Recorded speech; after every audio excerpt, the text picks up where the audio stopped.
Good Recording evening. in progress. Good evening. All right. Welcome to the August 18th, 2025 meeting of the Yarmouth Board of Health. This is a hybrid meeting, and I call to order the meeting. So let's go with attendance. Eric. Present. Mary. Here. Hillard. Larry. Here. Charlie John. Here tonight, but we do have a quorum. So let's begin with public comment. If anyone out there would like to come forward, it's a great opportunity to do so. Anyone at home with their hand up?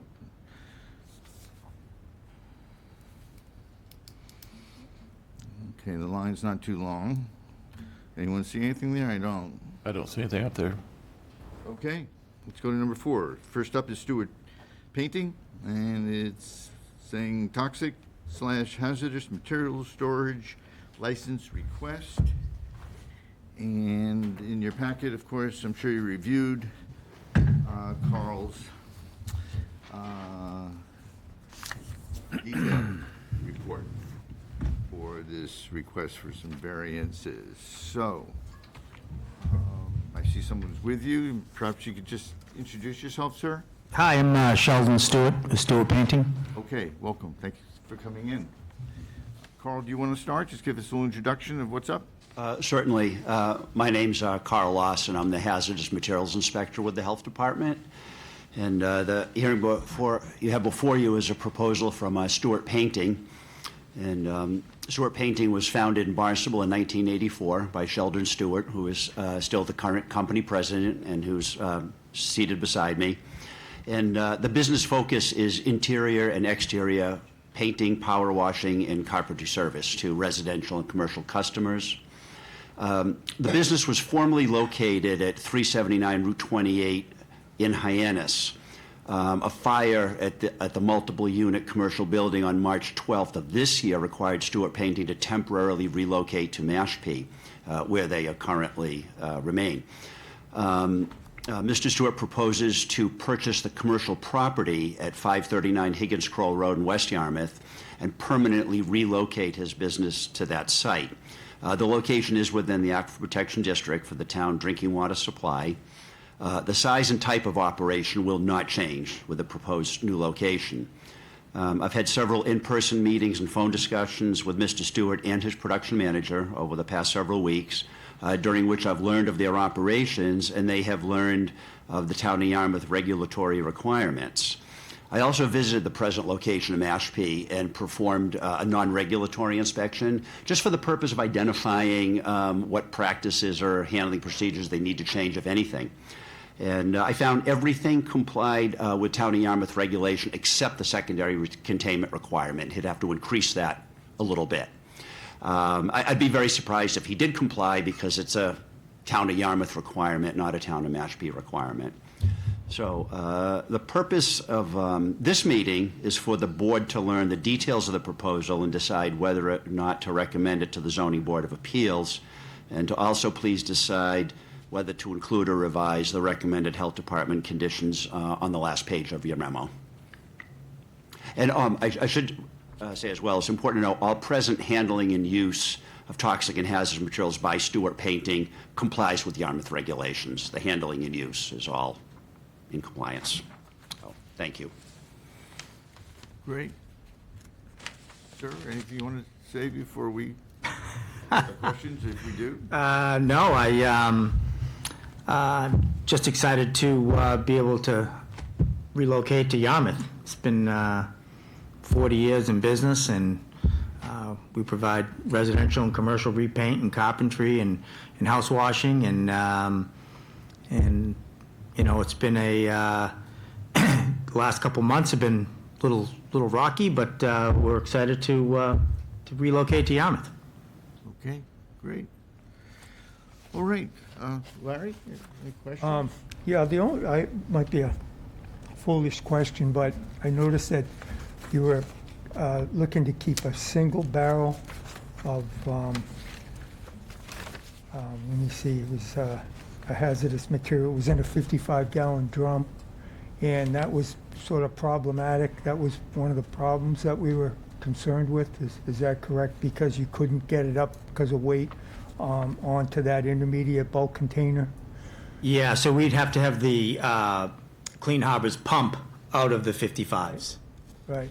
We've had them pump before, so they just have to pump the 55s. Okay. So I noticed there's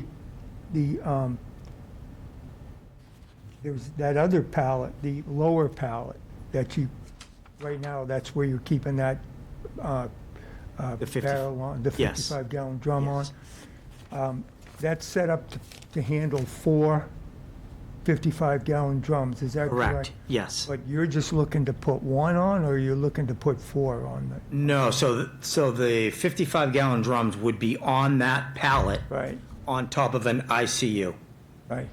So it would be almost like a double spill contingency plan. It would, those only hold, I believe, 49 gallons, correct? Right, so while you can physically place 4 drums on that deck, they don't have the sump capacity, the containment capacity that Yarmouth So the requires. total sump capacity for that lower pallet is, what size, 49 gallons? Approximately, I believe, yes, which is not enough. Yeah, so we're looking, we need something like 75 or 80 gallon capacity. You need 150% of the total, 50%, yes. yeah, okay. Which we would get if we were on top of the... Yes, you'd have more than enough Right, in that other case.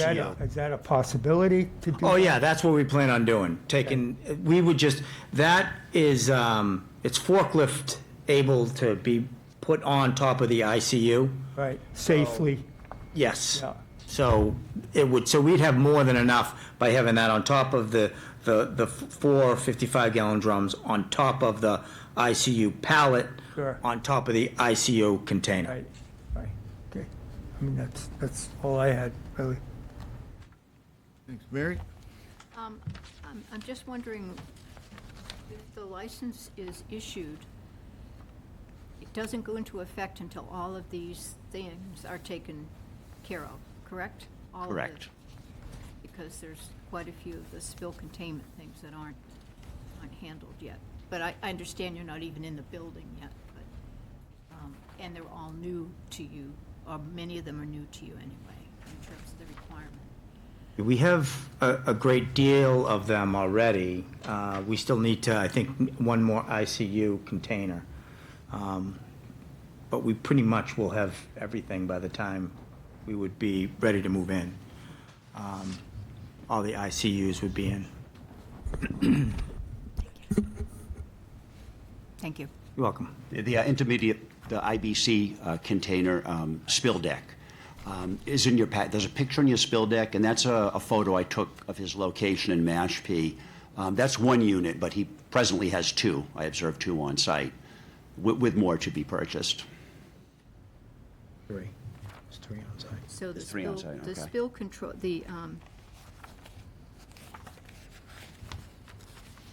so the pallet just has to be, you have to have more than the one that he has now. Concerning the lower of the 2 pallets in the picture, the lower height pallet is undersized. Oh, So okay. he'll be using the taller height pallet that you see.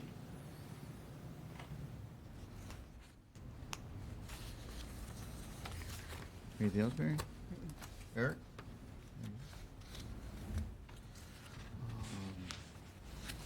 I have a few things.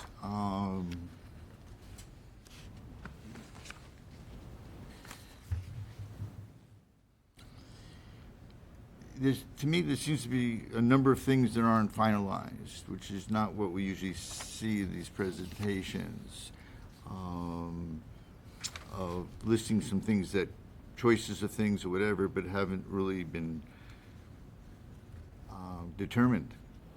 So that's what's bothering me a little bit. For instance, here, this is on the 3rd page, under new materials, 3rd paragraph here. It says oil-based paints, oil-based stains, and solvents will be stored inside flammables cabinets with secondary containment provisions, options under consideration by Stewart Plumbing, painting rather, I apologize, or a concrete secondary and so on. So there are things that are being considered of what to do. It's not finalized. So as a board, don't know what that will end up being. We're talking about our drinking water. That's the reason why you're here tonight. On the end of, let's say, page 3 here, last paragraph is about, I guess, Simple Green All-Purpose Cleaner, which is a company that owns the drums and I guess are going to be filled with whatever cleaner is used. And on top of page 4, in that first paragraph, here it says, another option under consideration is a Poly Dolly, which is a sturdy plastic transport hand truck, and so on. Once again, it's something that's not finalized. We don't really know what Stewart Painting is going to use. On page 4, again, under waste materials, if you look at the 4th paragraph, the last sentence, it says, therefore, the drums will be placed on IBC spill control pallets or other structures to achieve adequate secondary containment. So it's not finalized. We don't really know what it's going to be. That bothers me as only one member. I can just compare this to sitting on the board for years and hearing these and the details, and they're usually very well described, all the details. I don't know if this was rushed or it's just not what we normally see. Well, I truthfully was under the impression that the IBC units that we proposed would be sufficient to meet the Yarmouth regulations, and that we would place all of our items on those IBC pallets. I think that if there was a recommendation for something other than the IBCs, that we would accommodate. So from my end, I think that I'm pretty clear on the IBCs, and I think you can see them in the big yellow containers that we have already, that they would be sufficient for all of our wastewater, waste paint, bleach, and Joe Mac. And that's kind of how I anticipated it going. So if there was a recommendation from the board, I don't know if I've never been in front of the Yarmouth board before, so I don't know. If there was a recommendation for the board, then I would be open-armed. But I believe what we originally stated with the IBCs would be sufficient to meet the Yarmouth's 150% sub-capacity. We're not the experts on this. You're sitting next to the person in the health department, it's Carl who is. Just keep that in mind. Sure. We don't pretend to know anything about this, and we're all learning. We're just trying to protect the environment. That's all we're here for. I had a question when you're done. My thought is, since you haven't purchased this property, correct, at this point, or you have? Well, we were closing on it September 15th. So my thought, and you can tell me if I'm wrong, is if we include on pages 5 and 6, toxic and hazardous material disposal, environmental safeguards, health department requirements, and license condition requirements as a stipulation that these criteria are all met, could we go ahead and proceed with this proposal? We have plenty of options, Okay, that including that. that's something you could monitor, Carl? Yes, yeah. In these types of situations, I stay in, close contact with the business owner or the new company, and I always tell everyone involved not to purchase or build anything until we review it together, I would think that, to ensure that the requirements are met. I would think that's the problem, Yeah. that he's, I think, trying to get a sense on whether or not this purchase is going to work. At least that's how I interpret it. Yeah, I'm just, being new here, the history is. I'm new. I I'm new. know. Yeah. It's quite different what we Yeah. normally see. Right. Where it's all done and we vote on it. Sure. And we usually vote for it, trying to Sure. encourage businesses here in town. That's what I'm pointing out. I had a couple more questions, I guess. On page 4, under toxic and hazardous materials use, some items are painted there in that first paragraph inside the building, and it gives an example of shutters. What else would be painted inside there? Well, maybe cabinet doors, maybe some cabinet doors. If most of our painting is happening on site at customers' houses, it's usually only when we have inclement weather or, but it's usually shutters or cabinet door. I would say cabinet doors. Brushes? Brush, yeah, Are they brush sprayed? roll. Sprayed? If on shutters, we'll try to spray them because of the slats. It's much easier. Yeah. I've done it. Yeah.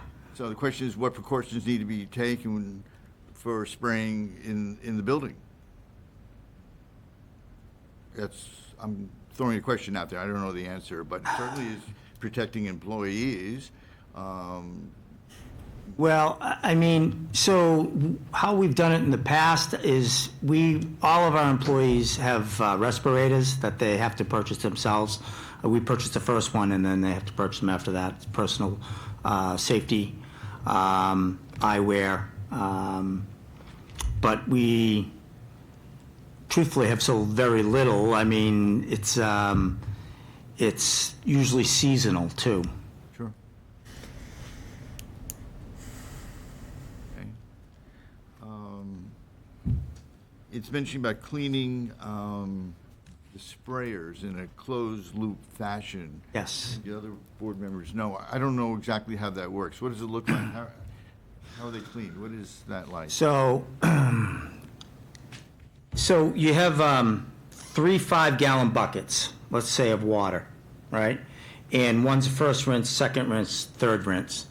And a sprayer has, it's an airless sprayer, so it has an intake and it comes out the hose. So you put the intake into the water. Right? You take the hose or the gun and you put it into the paint and empty the paint out of the hose back into the gallon of paint. When water starts to appear, you stop. You go back to the first rinse bucket. You put your gun inside the bucket and you rotate the liquid through that first rinse. You then turn the pressure off, turn the machine off. You take the nozzle, you put it into the second rinse, and then you just do the process because it's got water in it now. Right. Then you're done. You close it off, you put your tip back in, you close your tip up, and it's self-contained. Okay, thank you.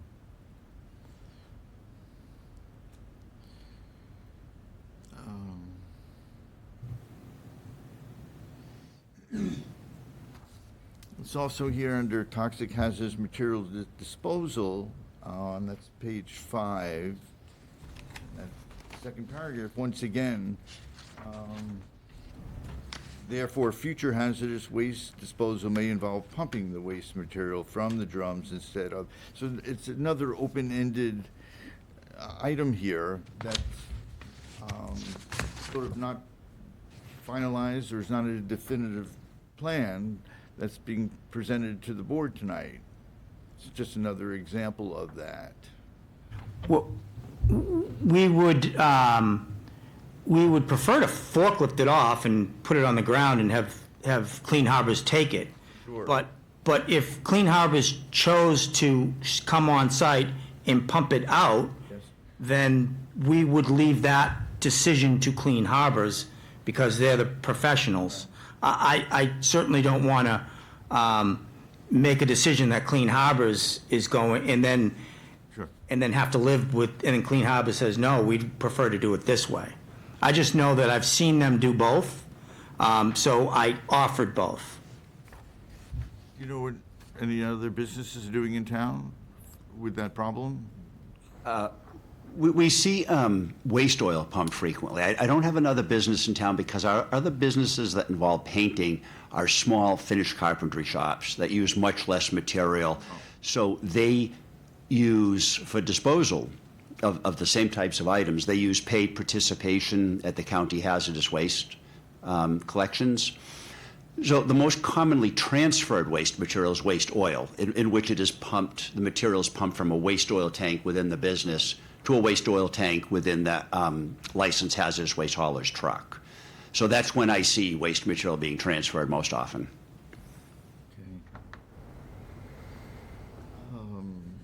Another question here on page 5, under other. It says Stewart Painting Company vehicles have a vehicle maintenance service named Lube on Location. Complete oil changes at their business site and plan to continue. I don't know who they are. I don't know if the health department does. In other words, what precaution is being taken if we're changing oil in zone 2 here, someone's under the truck, you know, and draining the oil, what protection is there for the drinking water? You're not doing it, you're having someone come do it. I'm uncomfortable with that. I don't know who they are. So Lube on Location is a commercial outfit that services multiple other companies all over the Cape. They come to your site and they change your oils. They change the oil in vehicles. We also have our vehicles go to Sullivan Tire. And, you know, they do repairs and oil changes on weekends for us. So, again, in the past, we have had Lube on Location take care of our vehicles. So we would love to still be able to do that. However, if it's determined that we needed to do that off-site, then we would do it off-site. Just to make sure, you understand the concern that you're I in do. the aquifer and we're Yes. changing oil? No, Your company's not doing it, someone else is doing it. That's, Yeah, no, I certainly understand the concern. I know that for all of the years that I've been in business and I've used them, they have been very, very good. I mean, we'll have them sometimes even come to depending on the emergency or not, well, they'll come to a residential home and do it. So I haven't had any bad experience with them. most of the businesses have not had their vehicles, right, serviced on site. Usually they are not doing maintenance work or washing and so on, right, Carl? I mean, generally that's. Right, usually we have some dedicated automotive repair shops, of course, which is all they do. But as far as other businesses that just Right. use vehicles, right, most have them serviced at a facility or a dealership. Right.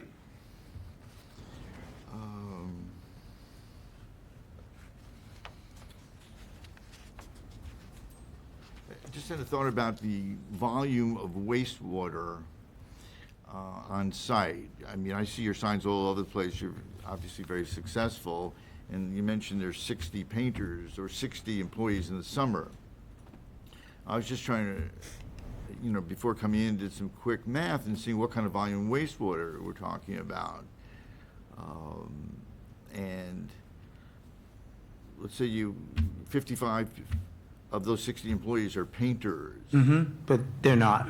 I mean, so our employees range, we have 6 office staff, we have 4 sales reps, we have an office in Hingham that houses 6 or 7 people. We have our location in Hingham, on Nantucket. So when we have, out of those, it starts to get diminished, right? You start to have, you got 10 carpenters, now so you're chipping away at that 50 number. The only reason I'm bringing it up, and that's helpful, is think about on-site, of how many gallons of water for cleaning. Yeah. On how many sites do you have going at any particular time. And if it's 15 gallons per site per day, it ends up being a lot of wastewater that you need to bring back, I suppose. You're not leaving it on site. No, we're pretty creative with the water that we use. I mentioned earlier that we had the 3 buckets. We also, as wastewater is put into a 55-gallon drum, the sediment settles and the top part becomes cleaner water that we can recycle through. So we're able to really put the 5-gallon buckets back and forth quite a bit. So we don't use as much as you would think. Now, the men are all responsible for we don't provide hand tools, and paintbrushes are considered hand tools. So the men are responsible to maintain their own hand tools. So it's not like we have 55 painters coming back to the shop and Right. cleaning paintbrushes. It's a very limited, really, to if there was a sprayer that needed to be cleaned, or if somebody was brushing in the shop, and they had to change colors or something, they might dip it Sure. into the 3-gallon 5s. Okay.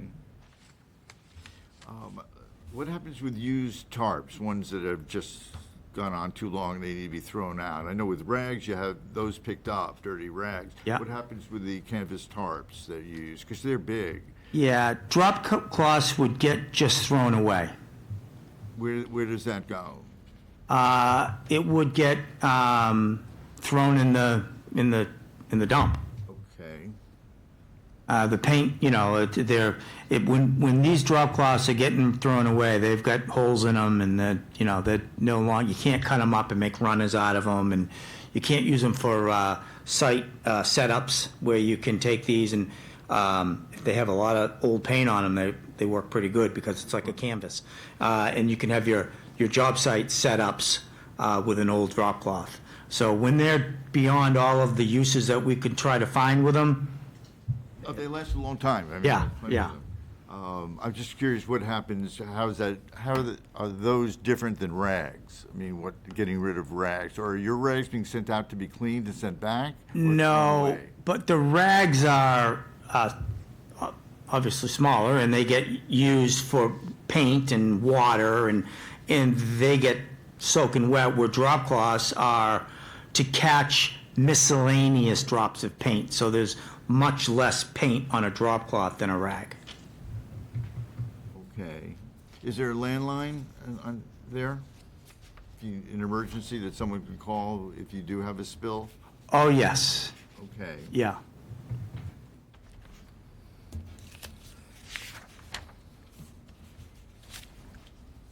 Carl, you had mentioned something about the bleach, any particular risks of storing the bleach there?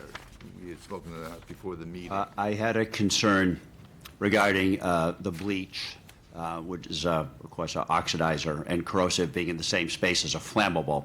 They don't have much flammable material, so I've already consulted with the fire inspectors about that, and they gave us a preliminary idea as to what's required in terms of physical separation and also concrete walls in between, and what guides the size, the height, the width of the walls, and relayed that to Sheldon, and he's prepared to comply with that. So the details as to the actual size of the wall, height, if needed, is yet to be determined, because we don't know for certain how much he may have enough horizontal vertical space to separate the corrosive with the flammable. So that has been discussed, and it will be discussed further. Okay. It will be reviewed further, I should say, Okay. for regulatory compliance. Okay. I don't think I had it. Probably enough questions. Okay. I don't think I have any other.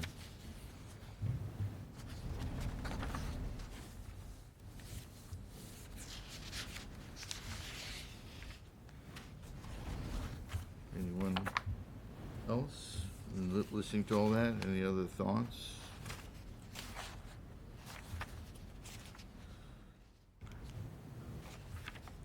How do people want to proceed? You had mentioned something, Larry. I don't know if Well, not to put you on the spot with it I or not. read through this, and it seems pretty complete, and also, I sensed Carl's endorsement.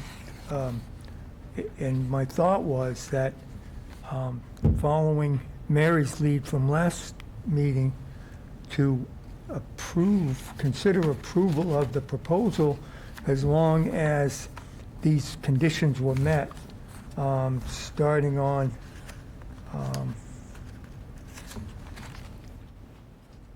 page 5, and including page 6.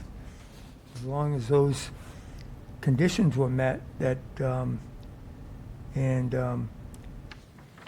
Carl was involved in inspection of the process, I would feel like we could approve the proposal as it's written. It's just my opinion. Okay. Is that concise enough for Could we do it again? a motion? Yeah, I think it would have to be a little bit. Just Okay. think about it for a second. back. Larry, how best. to Sure. do it. Thank you. Okay. I Counselor. I recommend that we accept the proposal as long as conditions on pages 5, which included toxic hazardous materials disposal, environmental safeguards, other, health department requirements, and on page 6, license condition recommendations were enforced. Thank you. One other point on the lube company, they're yeah, go Okay. ahead. You want to bring that up in discussion, or you Okay. want to add this to your motion right now? I would add that to my motion, Okay. yeah. So I just had an aside, because you had a concern about the lube process. And that company, they would have a lot of liability if they weren't conforming to standards, you know, as far as a spill. Okay, that's more of a discussion. Okay, We can also make It a was second just an motion, aside. or is there anything you would want added to a motion about what we should do tonight that's No. about this company? just what I stated. Background, okay. Yeah. So in order to get to any further discussion we wanted, we need a second to that Second. motion. Second the Okay, motion. Thank you. And some further discussion about tonight.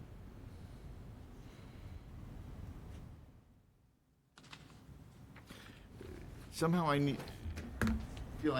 some guarantee that all these things are gonna be cleaned up and finalized. It's just being repetitive, but it's just not finalized the way it normally is. I need to have some security that these things are gonna be taken care of that meet the town's requirements. What I just could had a say in that feeling reg- This kinda got pushed through, or it's just a gut feeling. I agree, there are some options still there, but we would not, the health department would not sign a license, a hazmat license, or a building department occupancy. We would not approve unless all the conditions were met, so. I'm going to assume, too, that the purchase of the building for you is contingent upon your ability to get a license to carry on your business from this new building, Yes. which may be why the timeline is a little bit different here. Do you have a date that you need to leave the Mashpee site? Yes, so we are out October 1st. Soon? Okay. Yes. Those- A couple of weeks after you close. Yes. So are you hoping to be right away in business October 1st again? Well, I would want the office to be able to be intact, and then if the trucks and other operations had to be delayed for, public notice, then we would have to make accommodations. But yes, I'm trying to get from point A to point B.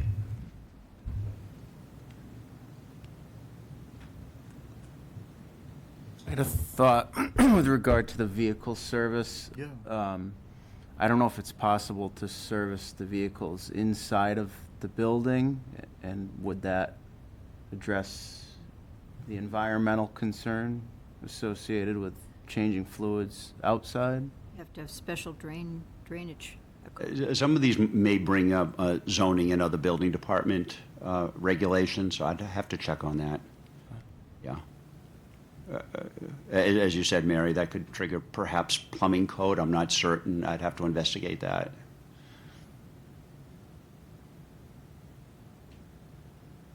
Okay. Carl, do you think that a couple of weeks is enough time for someone to move into a new space and have everything in place that you are requiring and, or that we are requiring if we pass this motion?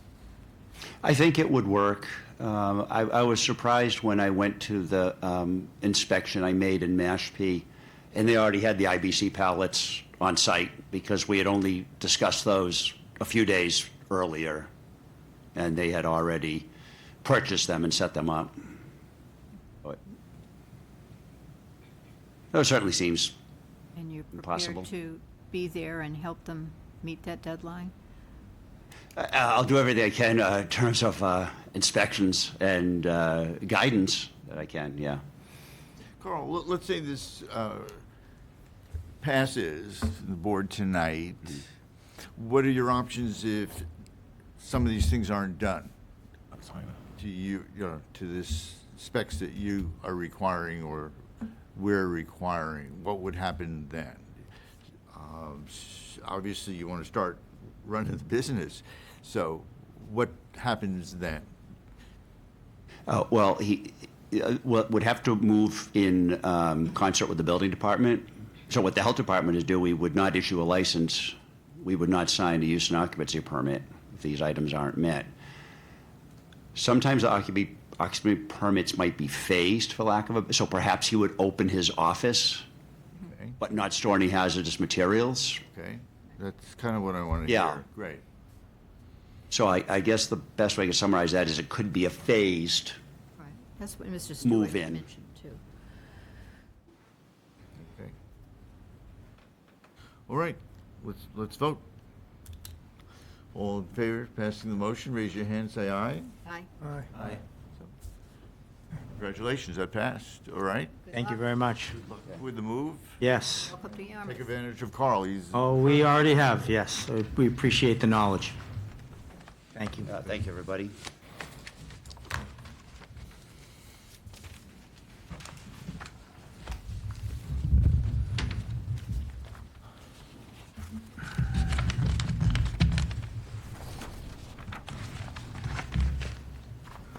okay, let's switch themes here a little bit. So number 5 on the agenda, 64 Witchwood Road, and it's for a swine variance.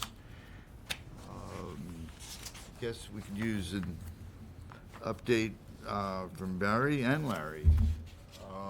Just Thank you. up to date. Yeah, thank you, Mr. Chairman. So, as we learned at our last meeting, Mr. Russell Wilcock has a pig that got loose, it was running, and it was retrieved by Natural Resources. After discussion, come to find out that it is an emotional support pig, and he's had it for close to 13 years. It's domesticated, it's in the house. Larry made the motion that we postpone it to this week, and him and I go out and meet the Violet. Violet. I got there early. I walked in, and if I didn't know that there was a pig in the house, I wouldn't have known there was a pig in the house. It was just, she was just chilling out on the couch, and just their little tail was wagging, happy to see me. So, no smells, no. It was just a pig. So then Larry showed up, and what'd you think, Larry? Well, she didn't wag her tail for me, Barry, I don't know. Well, Larry, what was Violet, what was she watching on TV? Maybe that had something to do with it. So, my opinion is that she certainly poses no public health hazard or a nuisance to the neighborhood.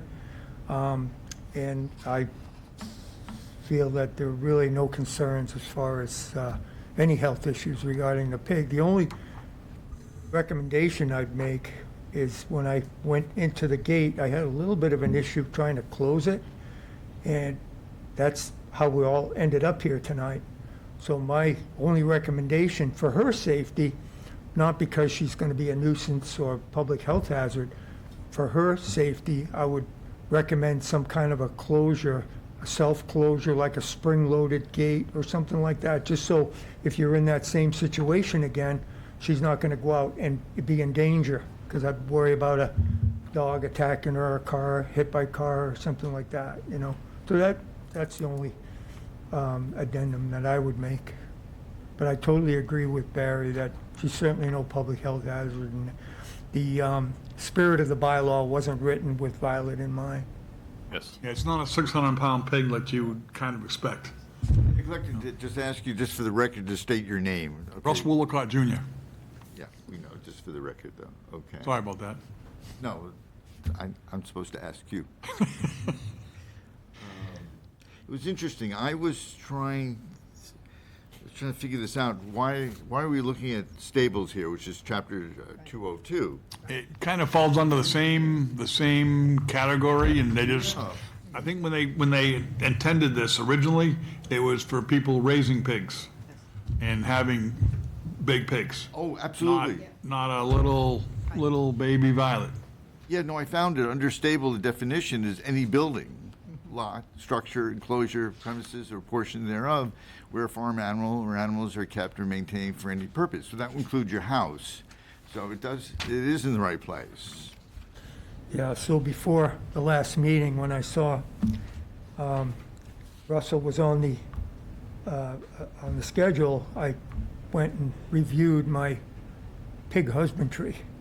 And quite frankly, Violet, the pig husbandry does not apply to Violet. So that was kind of a wasted effort on my part, just trying to compile all that information, so be prepared for the meeting. Pet is not the same as farm animal.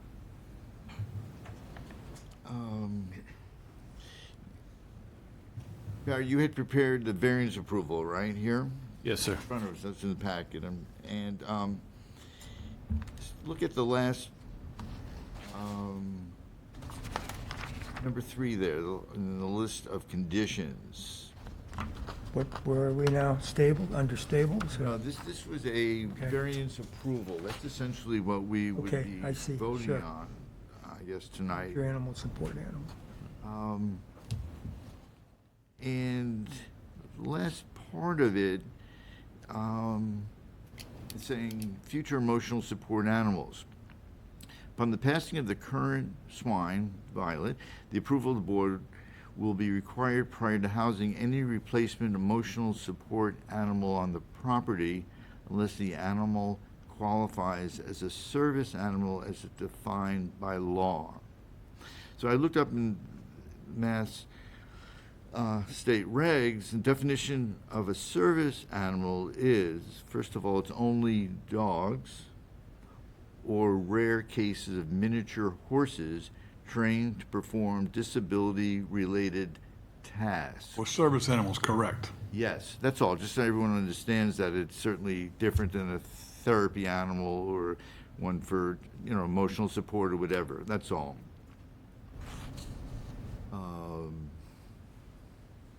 Okay. Eric, Mary, anything there? So, we ought to vote on, So Yeah.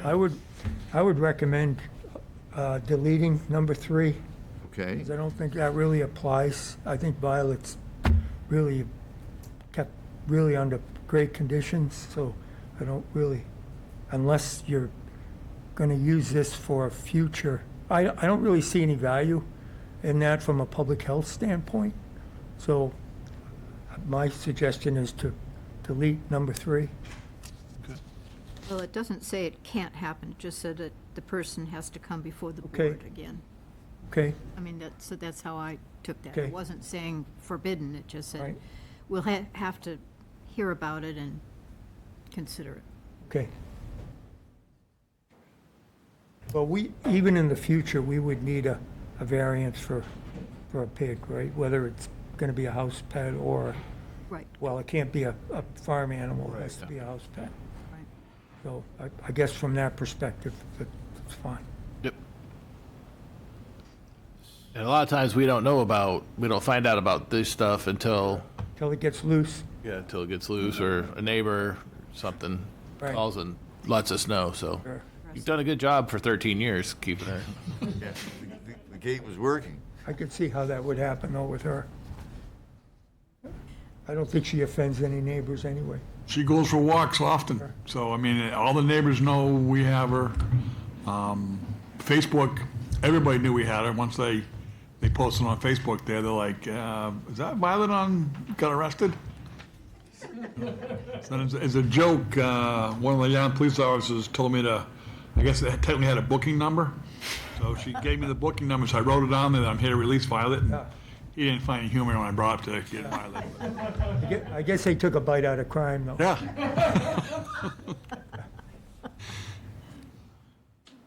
This is what we're doing here, everyone. So everybody want to vote on a variance? I move that we approve the Chapter 202 variance requested by Mr. Willicott for Violet. Thank you. Is there a second to that motion? Second. Okay. Any further discussion? Hopefully not. No, good. Okay, all in favor of passing the variance approval? Aye. All right. Okay. Best wishes to Violet. Thank you very much. Take care now. Thanks for coming in twice. How long do pigs live anyway? You should know that. Well, I was thinking 15. I was told 30 years after I got her, so my wife's gonna inherit her when I die. Usually it's only 6 months, so. No jokes on this now. I get 600 pounds in 6 months, too. Yeah. No, if they're well taken care of, they last a long time. That's great for you. Enjoy. Thanks. Okay. Okay, we're up to number 6, pesticide reduction home bylaw determination. So, Barry, can you help us out, just to get us back on track with this? Yeah, we have Lori up here again today, Lori Kelly, from the Protect Our Cape Cod Aquifer. She's put the petition forward for the pesticide reduction law. We also have the golf courses here also to speak after Lori, so. And one other gentleman, looks like in the back, so. Okay, if anyone else wants to come up, just come up, introduce yourselves. All the people who just mentioned, you don't have to, but just, we could start for the record, just your name, please. Yours, yes? Hi, I'm Laura Kelly. The formality of it. Sure. Yeah. So Barry, what's our responsibility tonight? So when they were in last week, they gave their proposal of, they want the board to grant, not approval, but their blessings to move forward to move this to the selectmen. They're looking for a letter stating that what they're proposing is best for the town and for the drinking water. So hopefully you guys have had 2 weeks to think about it and discuss how we want to move forward. This is a situation that needs to be done. I don't know if this is the right way, but we live on a small island that's full of sand and we don't have much drinking water. So it's needs to be done some way and somehow, but hopefully we can come up with the right solution on this. Okay, thank you. Well, board members, Yeah, so I agree, I totally agree with everything that Laura proposed here. My only concern is a concern that Barry brought up. There's so many laws and bylaws on the books today that aren't enforced. It just seems like more bylaws on the books are going to be for the people that obey the laws and not for the people that don't obey the laws. And that's why I think Barry's alluded to this, that it's going to be such a hard proposition to enforce that, I really think that we might think about another approach than bylaws.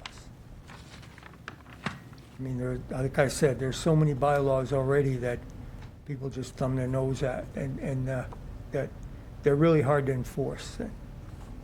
It's going to be problematic, certainly to enforce these laws, and I think it'll be selective, And there'll be some violations that'll go unpunished, and there'll be other violations that could end up being just because of some neighbor has a grudge against another neighbor. It just could open a whole can of worms, in my opinion. In my research, with like 4 of the other towns, when Laura came in front of it, it's golf courses and landscapers have come forward, and they're all MDR certified, and they use the minimum or less than the recommended doses. It costs them money. And it's not the big guys, the golf courses, the DPWs, the big landscapers. It's honestly, it's myself. It's the local homeowners that are going to Ace Hardware or whatever. I don't mean to pick on Ace, and they're getting it, and they're, like you said earlier, it's America. More is better, and dumping more fertilizer on their ground. It's the education to the public that I think we need to somehow work on for the local homeowner to do. So. Yeah, I know from a personal standpoint, so many times I might use a product and very rarely will I read the directions on there. So I'm sure I'm not alone in that. And I'm pretty conscious about toxicity and that sort of thing. But that'd be my concern about making these bylaws.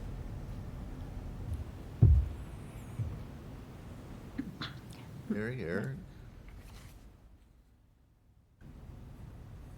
I have a lot of thoughts about this, so I'll try to keep it brief. Wholeheartedly support the mission, but I do have a lot of concerns, mostly for the licensed applicators, the people who are making their living applying products like this. And I think you mentioned last time you were here that those aren't necessarily the folks that you're concerned with, because they are reporting their use, they're getting audited, they're licensed by the state. I'm a licensed pesticide applicator, and I think it's important to remember that nobody dislikes handling chemicals more so than the licensed applicator, because they're exposed to these on the daily. So I feel very strongly that that it's a great mission, but I'm concerned that we might be headed down a similar road to what we saw, was it last year when the plastic single-use plastic ban was voted on at town meeting. And what you may be familiar with, what we found was that it was a little bit too much too quickly. So I would be in favor of something, whether it be a phased approach or something that I think our golf course community members and the business community need to come together with us, and I think we need to come up with a solution that accomplishes the environmental goals while still preserving the integrity of their businesses and their livelihood. And I think there's a number of ways that could be done, whether it's I'm just spitballing, only allow licensed applicators to use the products rather than the homeowner, or look at specific products. And just to give you a little brief story, a good family member of mine is a licensed applicator, and I know that glyphosate is one of the products that is kind of in the hot seat right now. There's obvious health implications associated with the use of that product. But one concern that I raised is, well, just because, for example, if you were to ban the use of glyphosate, let's say, what's the alternative? So this family member of mine, he applies pesticides as his livelihood, and the homeowner requested that he not use glyphosate. So he used an alternative product called Triclopyr. So he had to do 3 applications of Triclopyr, and still saw limited results. So just a concern, it's food for thought. Is it better to apply 3 times? You know, now the animals in the yard, the aquifer, and the applicator are being exposed to a product 3 times as opposed to 1 with limited effectiveness. So I think that there's a little more work that we could do, maybe involving our business owners, to come up with an approach that might ultimately work towards the goal and meet the goal, just in a different fashion. So I'm just one person. I just wanted to share those thoughts.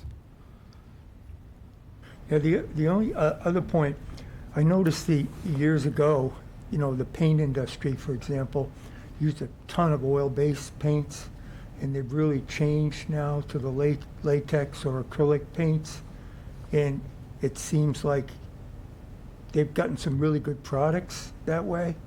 I'm wondering if that wouldn't be another approach that we could work toward with pesticides, you know, because the paint industry now is totally, you know, it's much more palatable than it used to be, less hazardous.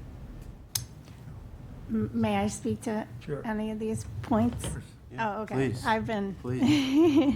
happy to listen, so thank you for your thoughts. I appreciate it. If I may start off with the enforcement ideas.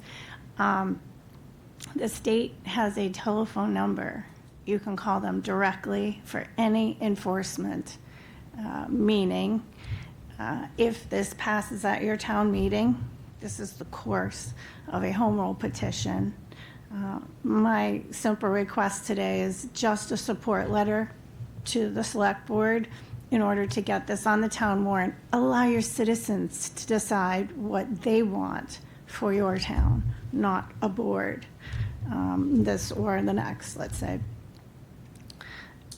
Because it goes then to the State House and becomes a bill, and then goes through the State House, the Energy and Environmental Association, it goes to the House side, it goes to the Senate side. It's a 2-year process that either dies in committee on somebody's desk or gets to the governor and gets signed. So this is a first baby step of, can we just talk about this at the State House? It's just an opportunity. It's not going to change in your town the day after the citizens vote if it passes at your town meeting. That's just the beginning of getting it to the State House as a bill. Orleans has passed it, Eastham town citizens passed it, Wellfleet town citizens, and now Truro just did in May of this year, almost unanimous, all citizens, it was almost 100% passing vote in Truro. So it gets me to see that it is important. It is something that's worth discussion at this time. We're certainly not wanting to take anybody's job away. That's not the point. Golf courses, there's a waiver that they can be exempt. There's always a way in and a way out of things. This is not a town ban, so it's not like the straws or the single-use plastic. This is a reduction in use. And again, the language is going to be shifted this way and that way at the State House level because they're the lawmakers. We aren't, and we aren't. You know, we could do temporary or certain bylaws within town, but not a home rule petition. A home rule petition is to get to the State House to allow them to decide what is best for us. This authority for pesticide reductions, fertilizer and such, was taken away from the select boards, the town governments in 2014. Since then, the language hasn't changed at the State House. So that's why towns are, you know, wanting to do more, wanting to have a little more power and control than the other 251 towns in the state of Massachusetts. So it started in Orleans saying, yeah, we have water below us, you know, we'll reduce our pesticide use, reduce it. And how can we do that? So this is just a way. We don't want to target any business, But homeowners on a bulk, on a whole, are definitely using more product than the landscapers, all in all, than the golf courses overall. There is a waiver for anybody. Mrs. Smith down the street to a whole entire golf course. It's a simple piece of paper of how much, what's the address, how often, what's the product. At this point, it is written in the home rule petition that this is to be at the town manager's office. Anybody can walk in, or select board office, and it is up to the select board and town manager to then read it and decide what is best for your town, depending on what it says. So at this point, that's where that is at. Again, the governor or somebody through the State House will say, oh, no, this should be the Board of Health. This is a health issue or something. But as far as enforcement goes, it's already set up. We've taken a lot of this language straight from the Massachusetts websites. So this is already in Boston, and we crafted this is the Orleans Select Board crafted the language with great intention to bring it back to the state and say, see, this is what we would like, and you have already put this in writing, so we believe it's going to actually work. So far, it's passed through the EEA favorably. There was a word that we're interested in, so we'll see if it gets any further. That's through the town of Orleans. So at the moment, there's a 1-800 number. So what's enforcement mean? Yeah, I've got a property. My neighbor's, wafting something. I can see it going across my front lawn. I've got my dog with me. You either call your town hall and they call whoever the enforcement authority is with the state, and they come down and they do their measures. So at this point, the onus is not on the town, it's on the state. Excuse me, sorry. And so that's where it is in writing in these 4 pages. So I hope that clarifies a little bit about enforcement, a little bit about your intentions of, if we try to get the language and rewrite the whole entire thing, it waters down what the other towns have. Like if all 15 towns wanted all 15 something different, the governor is going to be like, what? It's easier to get the conversation and then let them decide than for us to take another 3 years to curtail the language that's best for this town, it's best for this town.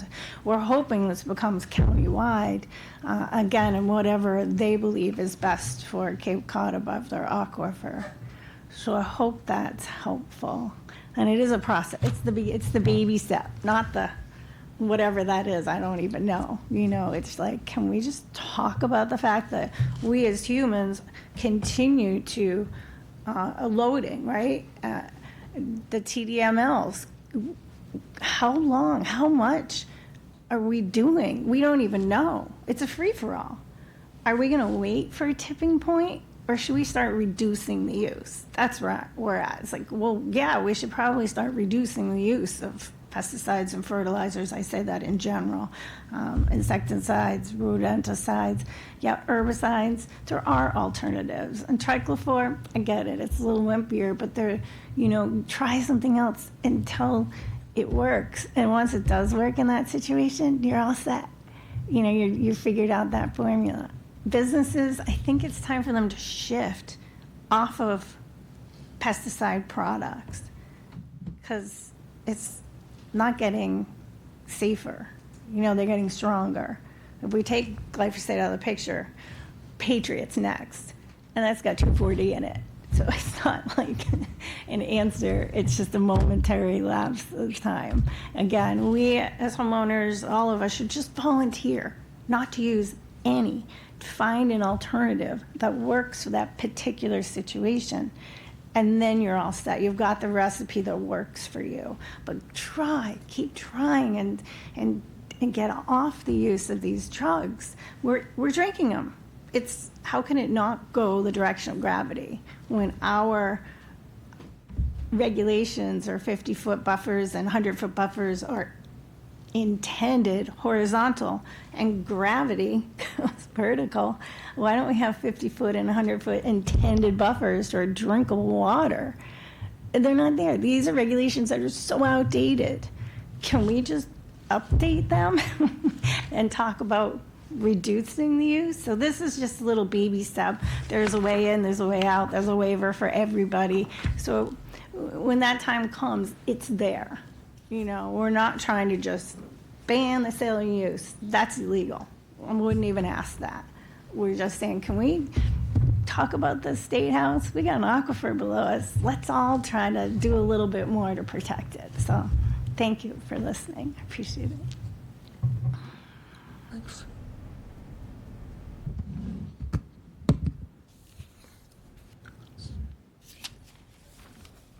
So just for some clarification, if this gets on the town warrant and the community members vote yes in favor of this, the petition just goes to the state. It's not in effect locally, is that correct? Right. Yes, so, yeah. That is correct, yes. I think for me, it's a little bit difficult because I wholeheartedly support the mission. I don't apply anything at my house. I don't use any products. But I have concerns about, honestly, leaving it up to the state to develop a regulation that works for everybody. I don't know where that leaves us as a local authority here.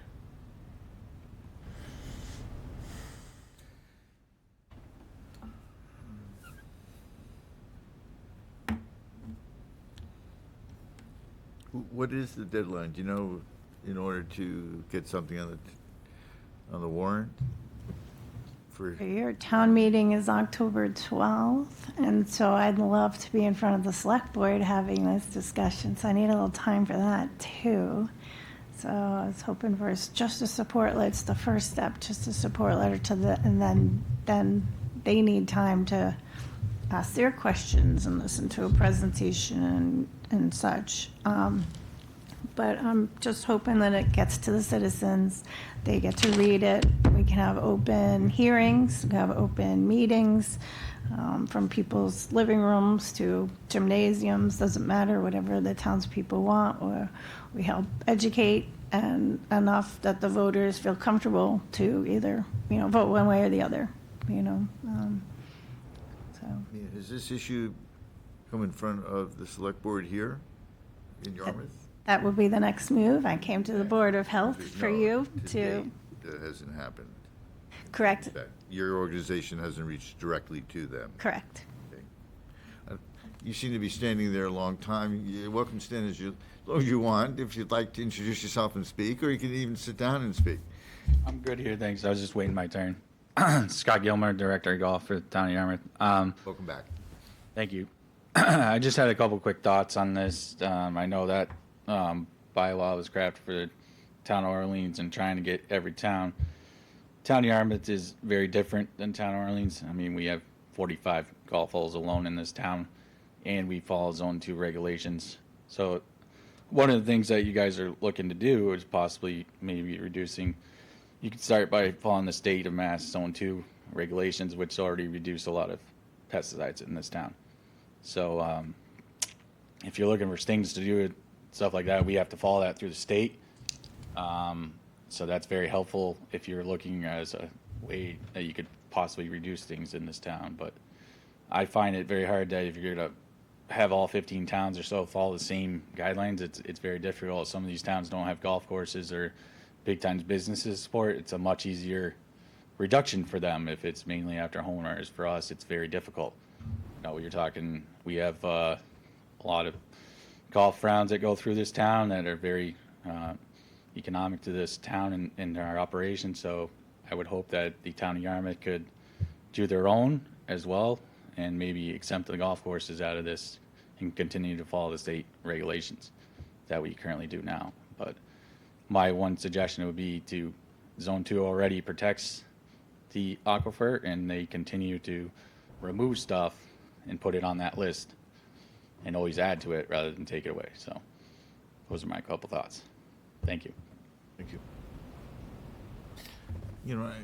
I know a lot of the towns in the state seem to be directing the bans really at town property, excluding the golf courses. That seemed to be the most common thing I came across of being successful at that, as opposed to dealing with the companies, dealing with the house owners, and so on. It seemed to be starting with the town property, which I know a lot of our town property here, there aren't any weeds.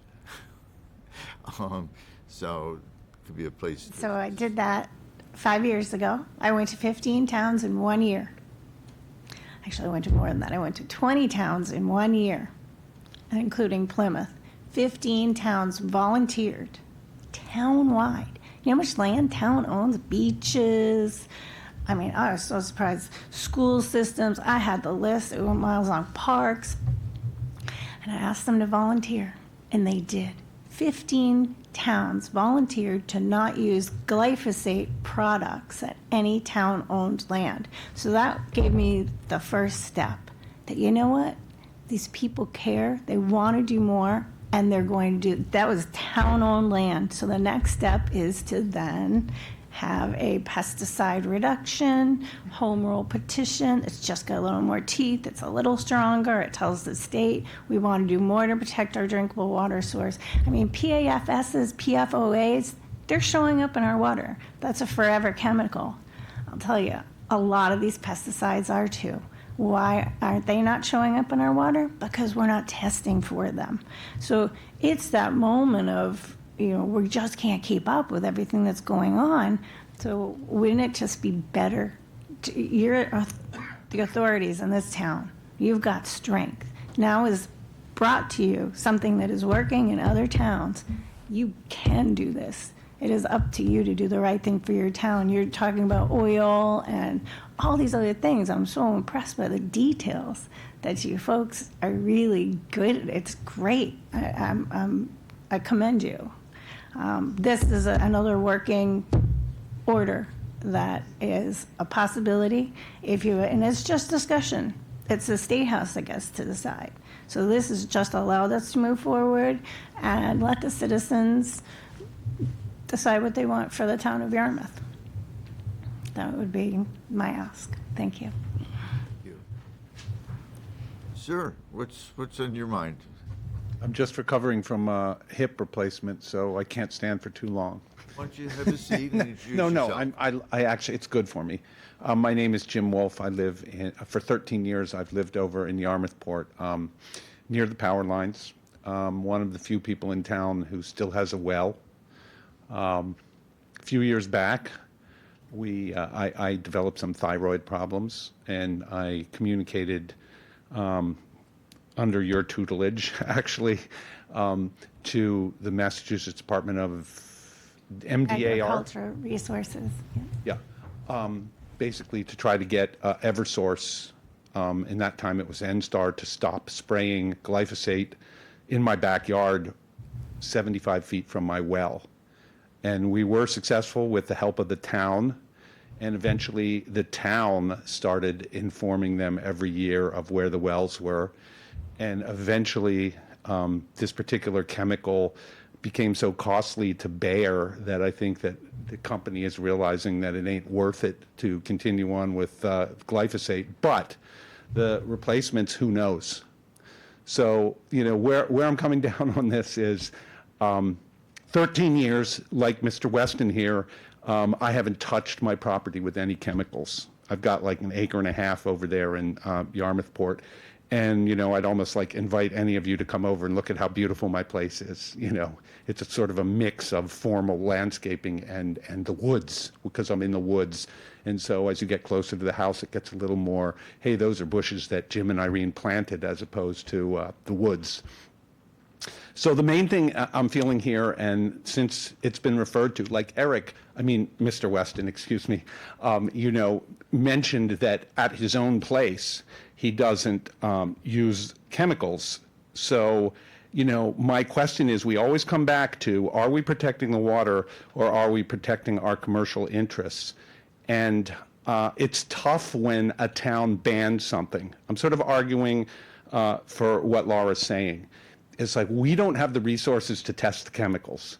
We don't have a lot of the resources that are provided by the state, that can be provided by the state. However, I got to say that the boards, year after year after year, we petitioned MDR to get them to stop spraying on the power lines, and we couldn't be successful.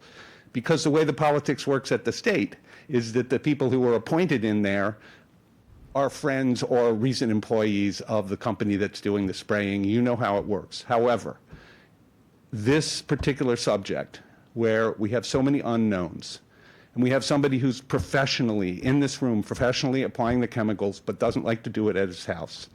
I think we need to push this thing to a place where, like Laura says, the town has the ability to talk. Because when we talk about education, the problem is, you know, we're all in our silos, but we have conversations with each other. We have conversations with neighbors. We see the neighbors spraying, we're not spraying.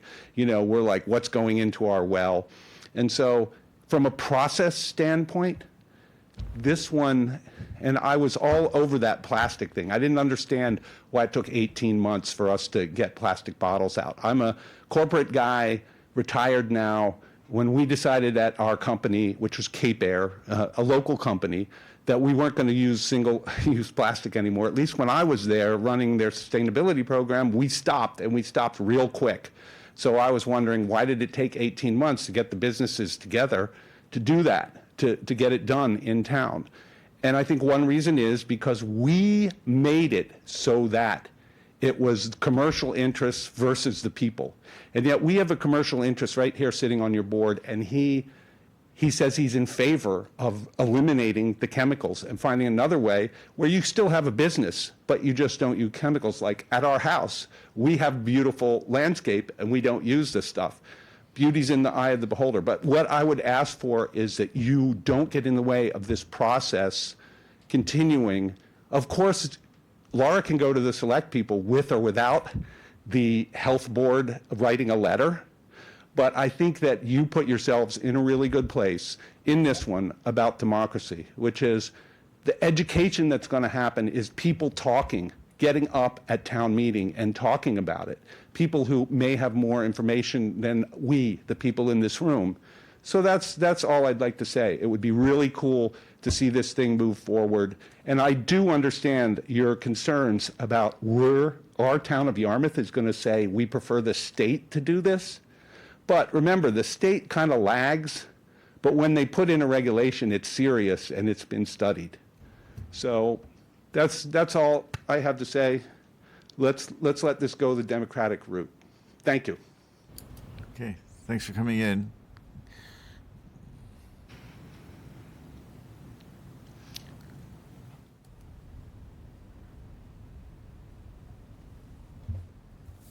Now, sitting here, I mean, we need to do something. I think the least we should do is decide, if we can, tonight is how to move forward, starting something. In the same way, with the plastic reduction, you know, it took a long time, and then very efficiently something came forward and materialized, which was great, just to start the process. Question is what to do. So I think, you know, the board's mission is in alignment with the home rule petition. So, you know, while I might be conflicted about some of the details of it, I think as a board, when we look at our mission, we look at their mission, we sort of have a responsibility to make a statement. But, you know, we've written our own regulations before. I think we could decide amongst ourselves if this is something that we wanted to do on a local level. Is that correct? Independent of endorsing Protect Our Cape Cod Aquifer. That is illegal. That opportunity was taken away from us in 2014 by the state. The towns cannot regulate, monitor. I guess you can monitor, but you can't regulate pesticide. And any town in the state of Massachusetts, the authority was taken away from us by the governor at that time. I suppose you could create some sort of bylaw that is, Do you know where we could read about that? yeah. Where's Jim? It was your brother, Dan Wolf, Senator Dan Wolf at the time. This is Jim Wolf. Dan is his brother. He was our senator, and he brought it to the attention of the towns that that this was coming up the pike. And we were given a year. We, the towns, were given a year to come forward. And what came out of it was 6 towns saying, you can't take away our authority, blah, blah, blah, blah, blah. So the state wrote a way saying the strongest language of that, you get a kick out of this, is that we cannot apply any pesticides from the 15th of October to the 15th of April. Now, if you think about that, that's like telling somebody in the summer you cannot put snow tires on your car. Who's using pesticides in December, January, February, March? So it did nothing to actually protect our natural resources from pesticide use. Again, yet another reason why Orleans moved forward. Orleans crafted this language off of Nantucket. Nantucket started it, moved it forward pretty quickly, and then their own people, whatever, fell apart. Somebody came off a board, somebody new came on, blah, blah, blah. Orleans picked up the language and has moved forward with this. So there was an opportunity at a time, and we asked Dan, thank you, Dan, get a little Dan, for another year. We were given 2 years to get our towns together, and literally that's all that came of it. A 6-month-ish rule to not use said products that didn't help. So again, it just kind of gets us to say, we got to figure something out, and this is that next thing that comes down the pike, So if you want to create the next thing that comes down the pike, I mean, that's up to you folks. It's something. I just so, like thank to you. understand what authority we have, because we just finished writing a green home burial regulation, and we've done tobacco regulations. Is it within our purview to draft something for the town of Yarmouth regarding pesticide and fertilizer application? I don't have the answer. I'm just either. I mean, raising it for discussion. not difficult to write most regulations, it's not. The authority about that, I don't know the specifics when dealing with the state. I know there aren't a lot of towns doing it. 0. The enforcement would be onus on you. You would have to follow through, follow up, blah, blah, blah. Whereas this is a state where we're asking the state to have the authority. We're asking the state to do that kind of work, So. Yeah, unless, our regulation was very specific about something specific to change, then I'm not sure we'll accomplish very much on a local level that way. We would have to, if it was flavored tobacco, if it was, to pinpoint something that we could maybe, it would have an effect.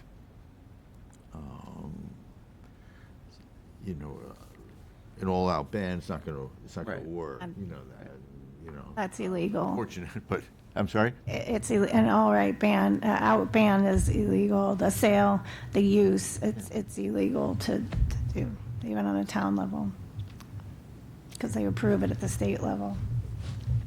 I just got a couple things to add. Yeah, sure. Water test was mentioning. I know, obviously, homeowners, it's hard for them to test water, but Speak up a little bit, thank you. sorry.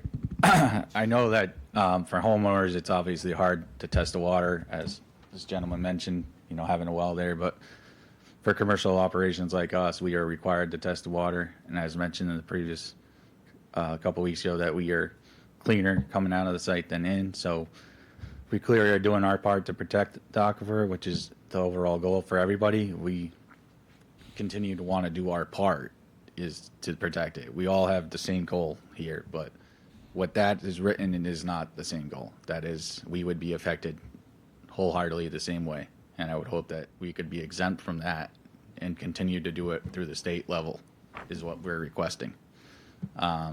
As all what she was mentioning on the October to 15th to the April 15th window, the reason that's in play is because the plant no longer can take up any pesticides.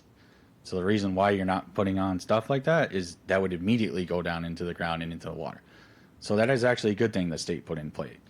So the reason that window exists is so that you cannot apply pesticides during that time, is so the plant no longer can take that up. So we use science, facts to do our jobs, and we will do that. Thank you. It seems that this would kind of take it out of our hands and put it in the state's hands. And what's to say that they decided no waivers for anybody? Granted, nobody knows until we get They to that don't point, but there's always always do a way things in the and a best way out way. of things. Excuse me, I don't mean to talk over you, apologize.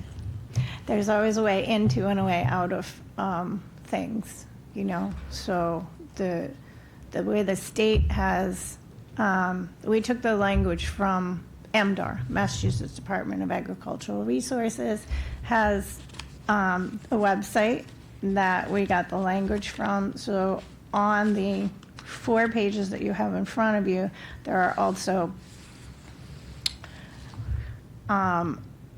alternatives, not alternatives, these are other, what's the definition of things for everything, what's a synthetic substance, what's allowed, you know, the ethanols, the chlorides, so attached to the 4 pages are these numbers, right, that say, this one is it's a 7 CFR 205.601.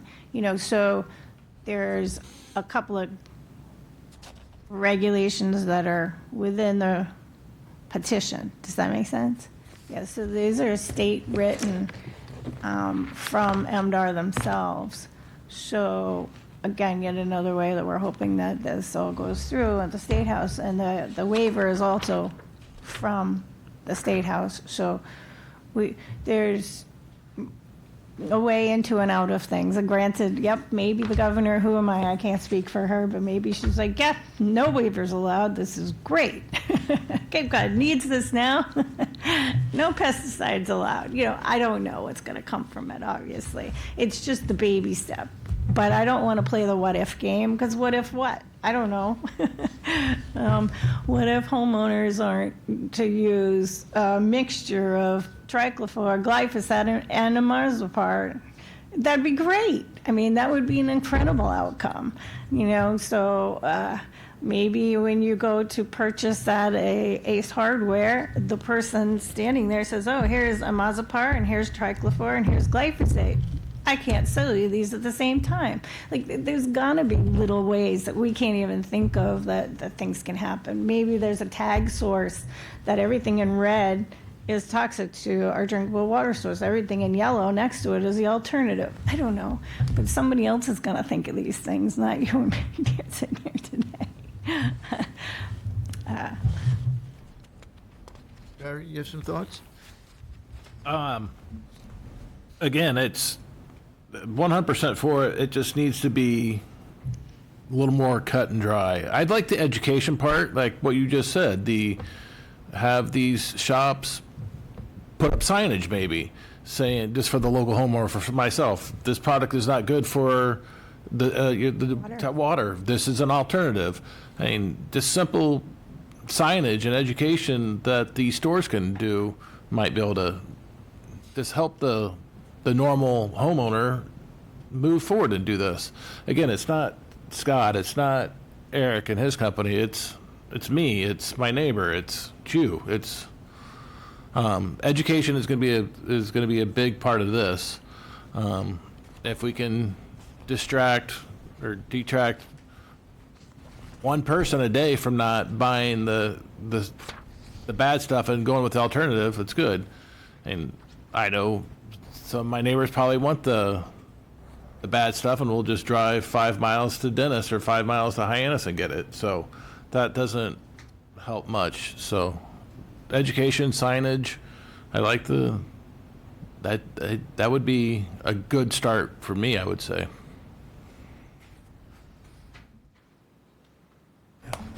I tend to agree with you, Barry. Start simple, and then we can. The other issue I have is, this is, at least the way I'm reading it, it's pretty general. I mean, it doesn't really list, I mean, some insecticides, herbicides, pesticides are more lethal than others. It seems like we should differentiate. Is that going to be part of this program? Anything ending in sides is made to kill. The unfortunate thing with any pesticide is it does more harm than we realize. It travels. So this home rule petition is only for pesticide use outside of your home. You can use any pesticide you want inside your house. You can use any pesticide you want on your own body, on your kids, and on your pets. So that is completely exempt from this. The reason why it was crafted is because outdoor pesticide use travels. If you have a weed, so we've been talking about weeds, that plant actually has to absorb 100%. Do you think that's going to happen every time? It's going to travel on doing more harm. Maybe in the air, an insecticide. You want to keep mosquitoes off your land. How is that not hurting all other beneficial insects? It doesn't discriminate.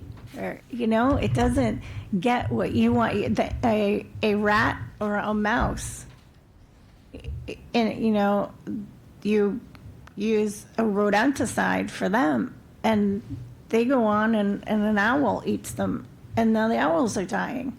So we absolutely have these connections from our human use that are doing more harm than we realize to the things we need in our circle of life. And, there's just this quick little thing, we've got to come to realize the interconnectedness of everything. If a mosquito went extinct, bats would starve. If roaches went extinct, then nitrogen cycle would be disrupted. It goes on and on. We may not like pests, but they have purpose too. So we just need to get off our dependency of drugs and find the alternatives. What was used 100 years ago before any sort of pesticide was even invented and created? They survived back then. So that's the thinking that I think we all need to kind of go back to in a way and see what worked. Vinegar worked great back then, to clean the inside of your house, remember? And it kills weeds. You just have to wait till 4 o'clock in the afternoon when the weed is really thirsty on a dry day. Not after it just rained, That weed is thirsty. You give it a little vinegar, it drinks, it's dead in 2 hours. So there's a recipe for success. And then you think of it, I know you have to think of it bigger than the little driveway, I understand. But you got to figure out what works for that particular instance, Herbicides were made to kill. They do work. And so the little things they're going to be harder to figure out. But I just think it's an opportunity, and I'm hoping this town moves forward with it.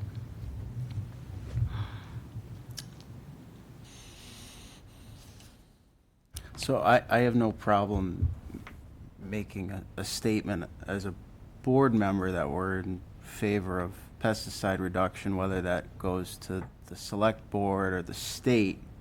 But as far as the specifics of it, I just think that we would be better off drafting something on a local level that we know can work here.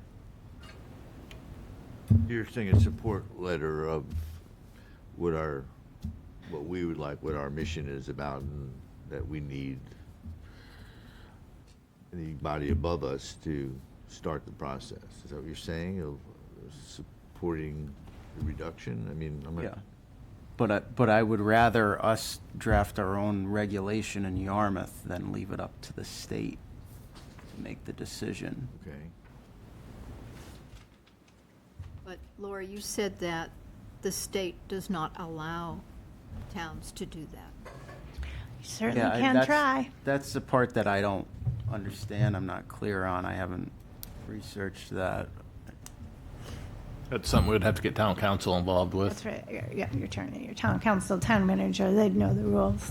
They'd be able to explain it to you. We'd have to rely on your level of expertise to draft something like that. I certainly wouldn't have a clue. I would not either.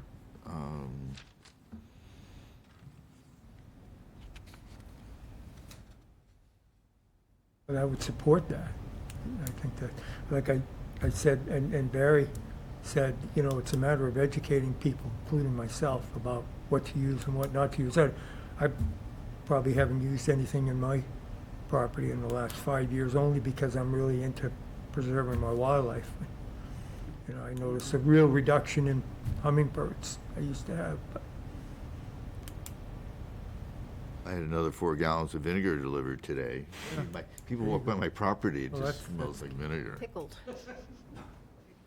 75%. Smell it when I go it's by your strong- house. It's strong vinegar, 75%, yeah. It works.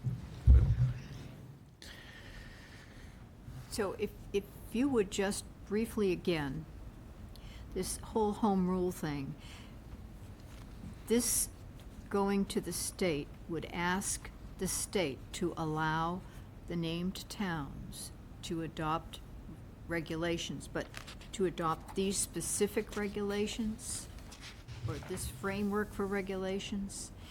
And the state, in considering that, can change any of this that the town has requested to be done. But then when they finish, they're not going to make it a statewide law, or they could. But if they don't, then they send back their amended, or their amendments or changes to what, say, Orleans wanted, and said, okay, here you go. You can use, yes, you can make regulations regarding pesticides according to these changes that we've made with what you've submitted. Yes, that is correct. Yes. This is an opportunity. Make a statewide law, Well, they- like they've done with. Wouldn't that be a miracle? Yes, 251 towns, I believe, in the state of Massachusetts, and whether they can draw a line at the bridge or not, I don't know. I'm hoping to include Nantucket and Martha's Vineyard as well, and any, ultimately, any town that has an aquifer directly below them, Plymouth, there's got to be other surrounding towns. So this language hopefully will go further than Cape Cod in time. But it's 2 years old, 3 years old now, so it's the beginning. And we just want to see if Yarmouth would be interested in joining neighboring towns to be stronger at the State House. You were going to say something, Eric? I guess I'm still a little bit unclear, why would, if this passes at the state level, why would we then be able to change our regulations? Because what they're asking for is the permission to make our own regulations. This is what the home rule request is, correct? So the authority was taken away from the towns years ago, and because of that, the towns cannot craft their own language to lessen the amount of pesticide use in town. You can volunteer, anybody can volunteer, you can ask your neighbor, don't do that, but authority-wise, you can't, give a fine. Like, if you are at a stop sign right now, and you go blow through it, the police can give you a fine. So it's that kind of authority, right? Enforcement, I guess is the word, and why are we waiting for this? We already know these poisons are not good for a drinkable water source. Why are we waiting for the state to tell us this? So anyway, here we are. This is asking, the towns are asking the state for permission to be in control of the situation at their town level. That's it. That's all this is. It's called a home rule petition. For those of you at home that want to look this up, you can go to the Orleans Town website, and there's a search bar, and you click in pesticide reduction on the search bar, and it'll go straight to the town website, and it has years of work, has support letters from APCC, the Cape Cod Commission, the Assembly of Delegates. Every Assembly of Delegate voted 100% for this to move forward, including Yarmouth. We've got, I mean, it's years worth of work of support letters, and it's still moving forward. Let's see, what else can I do? Oh, so on the state website, it's also FAQs. That's frequently asked questions. That's 4 or 5 pages long, just basic stuff like that we're going through that you can actually see in reading, and, correct answers, blah, blah, blah. So that's just another great place for information. For everybody at home that wants to learn more about pesticide reduction, go to the Orleans Town website and learn more.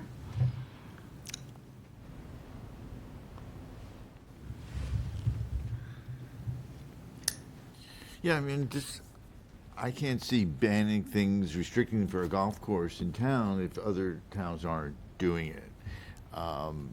It sounds like they're doing everything they can, but I think on the state level, maybe it can make a difference. For us to single out, like the golf courses, seems totally unfair to me. That if it's not the state that's doing it or giving each town the ability to do it, but it just seems unfair to a specific business. I'm just taking the golf courses out. I wasn't aware that we didn't have any authority regarding this. I'm learning also, I didn't know that. New to me. And if you don't know, that means probably no one does. I mean that sincerely.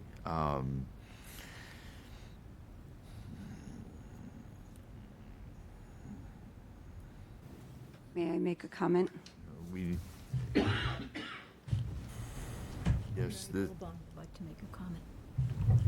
thank you. Sure. Hello. For those of you who don't know me, my name is Mary Vilbon. I'm President and CEO of the Yarmouth Chamber of Commerce.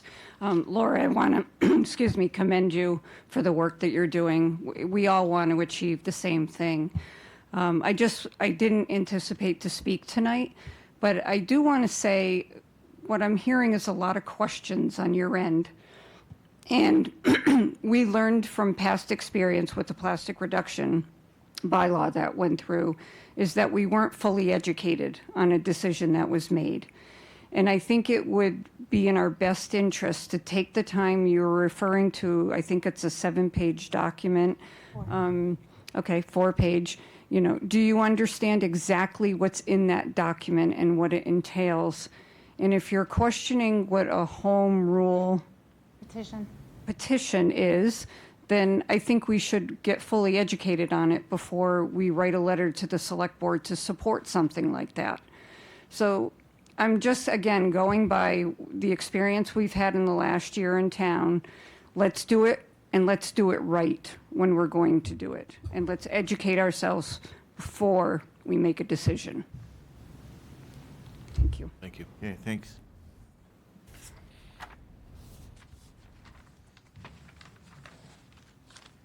Does this require any vote tonight or not? I don't think so. No. From what, Not a vote, agenda, not I don't tonight. think so either. Yes, please. I was hoping you'd vote to support. Sorry?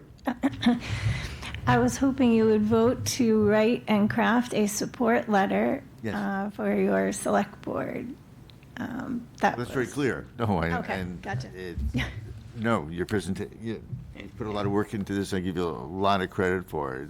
Thank you. I think we're learning, and I think Mary made a good point. We're still trying to figure it out a little bit. It does seem like it's a rush to try to get this on the warrant. It does, if we're asking very, very simple questions at this point. Even our hydrologist here on staff down here, Eric, who's incredibly knowledgeable, is still asking some very basic questions. So,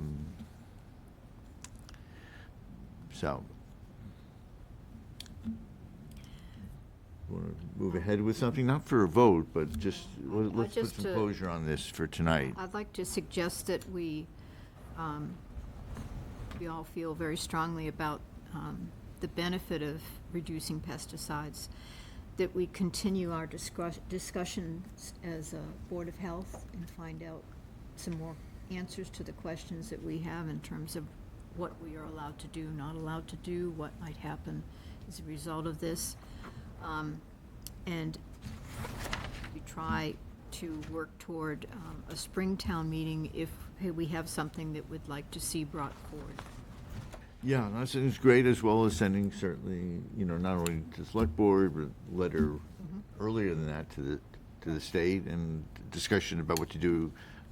You mentioned some of the educational things that we can do. That sounds fine with me. We're not going to let this go by. All I can tell you, I really commend you and your efforts. We won't let this go by.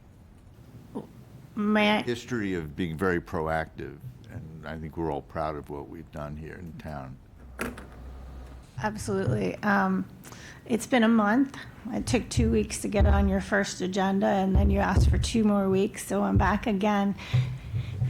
Would it be okay with you if I go forward to your select board and give them a presentation, because they're going to need the time as well to ask all the questions? I came to you folks first, and it's been 4 weeks in my working world, and it could be 4 months, which is fine. Everybody's different paces, but I'm hoping to, educate a little faster, not take the whole winter. Sure. If they're ready and willing and able. And I just wanted to, let you folks know that that's what I'm going to be wishing to do, Okay. is to move forward with your select board, so I don't want any ill feelings along the way. And No, hopefully will educate yourself, and if it's on your warrant and moves forward, then we'll see you at the hearing and keep bringing questions. You, of course, write to me in the meantime, and get comfortable. At some point you're going to vote, whether it's the fall or the spring, and you've got to feel one way or the other, right? And vote comfortably. So I'm hoping that people really understand the importance at this baby step stage to just keeping things going. Otherwise, another year can go by, and another year can go by, and our TDMLs, our total amount of loading, is still going. It's still going. It's not stopping, and it's more in the summers, So anyway, thank you very much for caring, for allowing all this time on topic of discussion. It is important, and I hope that we can actually get it off the table and move it to the State House. So Hope to be thank part you of for the that. opportunity. Okay. Thank you very much. Appreciate you as well. Keep up the good work. Cheers. Okay, next on the agenda is number 7, everyone. That's the Plastic Reduction Regulation Review. So, Barry, you'll put that on for our next meeting? Yep. Just for further discussion? Okay. About the pesticides, all right, thanks. You got that, Riley? We'll put the pesticides on further reduction. So the plastic reduction regulation review, this is Jamie Vera and Mary. They're the chair and vice chair of the committee. I'm on the committee myself, as is Mary. We're here because of there was a single-use plastic reduction bylaw put through quickly, and we're trying to make it done right this time. So I'm gonna kind of take it over to Jamie, what we're looking to do tonight, so. Good evening. Welcome. Nice to see you again. Nice to see you as well. For the record, Jamie Vieira. I'm not only a member of the Plastics Bylaw Review Task Force, but had the privilege of serving as the chair. You folks recall we were here back in the fall. We talked about the present general regulation concerning the banning of plastics for food establishments and some of the issues that were raised there, brought forward by not only the chamber, but by the petitioner herself, who's here this evening. The town meeting in the fall voted to delay the implementation of that general bylaw from January 125 to January 126. In the interim, the select board, and through the town administrator, created the Plastics Bylaw Review Task Force. And I don't know if in your packet the charge for the task force was included in that, but in essence, we were tasked with coming up with recommendations to the town for an alternative bylaw or regulation, and make recommendations to the select board on how to craft and implement something that created more of a balance of how to effectively reduce plastic, but yet allow businesses to still operate within certain parameters and guidelines, which don't exist presently if that bylaw went into effect. I think one of the overriding themes we've kind of heard a little bit here is all well-intentioned, but if rushed, sometimes things get caught and there's unintended consequences, and rather than rush, it's do it right. And that was the task that we took, and the path that we took. We convened beginning in the summer. The task force was composed of members of the community, and just to give you a background of who served on that task force, the select board member was Mark Forrest, Peter Malpass from the Community and Economic Development Committee, Mary Craig from your board, Mike Davis, owner of Bagels and Beyond shop here in Yarmouth, Aidan Delaney from the Skipper Chowder House, Jay Gardner, former health agent out with Barnstable County, was on the committee force, Bill Glass, Yarmouth Recycling Committee, Barry from the Board of Health staff, Haley O'Neill, the former petitioner of the existing bylaw that's there, Jill Talladay was a community representative, myself, and Mary Vilbon, President and CEO of the Yarmouth Chamber of Commerce. We, and I can't go on smoke, had tremendous input from outside sources. One, Liz Argo, select board member, was instrumental in helping the task force. And we had a lot of education from folks in the community, from large retailers like Stop and Shop to smaller retailers, and folks who about what would be the impact of what exists now. And we learned a lot about plastic. And I got to tell you, there was some educational components about things that plastics 1 through 7, I had no idea what that was. Now I do. And it was very beneficial to understand if you're going to ban something, maybe you should understand what it is that you're banning. And so we took the time to begin with, before we put pen to paper, to learn what we were tasked with trying to solve the problem. And we learned about the containers that come in food. We learned about the health benefits of why folks still use plastic in terms of food preservation, prevention of, disease, bacteria, food spoilage, et cetera, et cetera. So we took the time, and then we went to work on crafting a regulation. And it is our recommendation that we're going to make through your board to the select board for the adoption of a health regulation here in town. You are empowered to create a health regulation, unlike a general bylaw.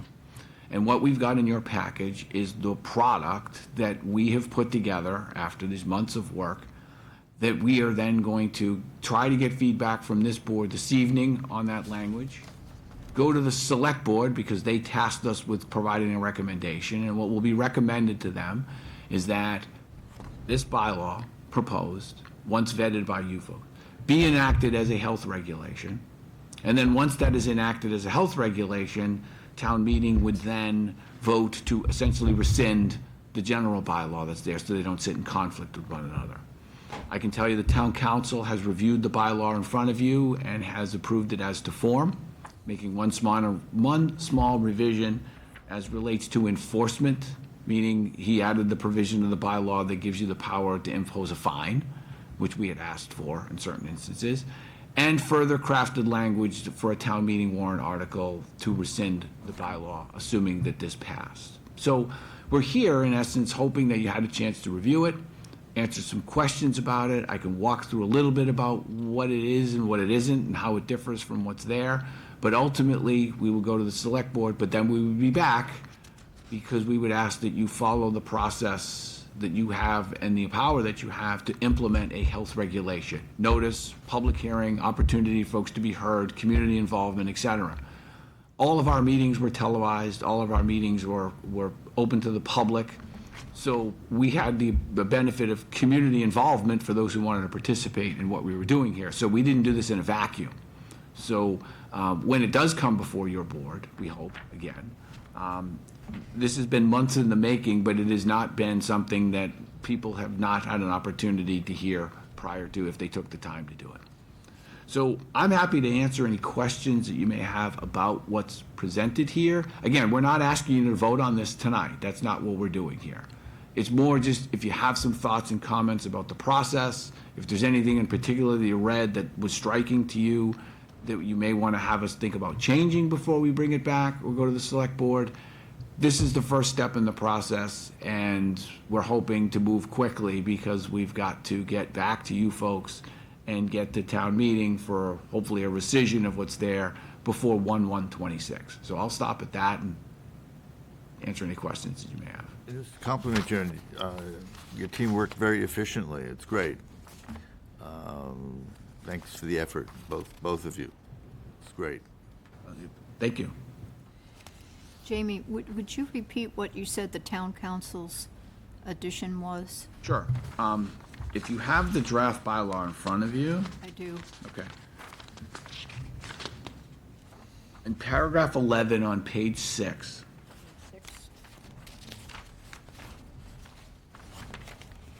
Paragraph 11 has a subparagraph A. Yes.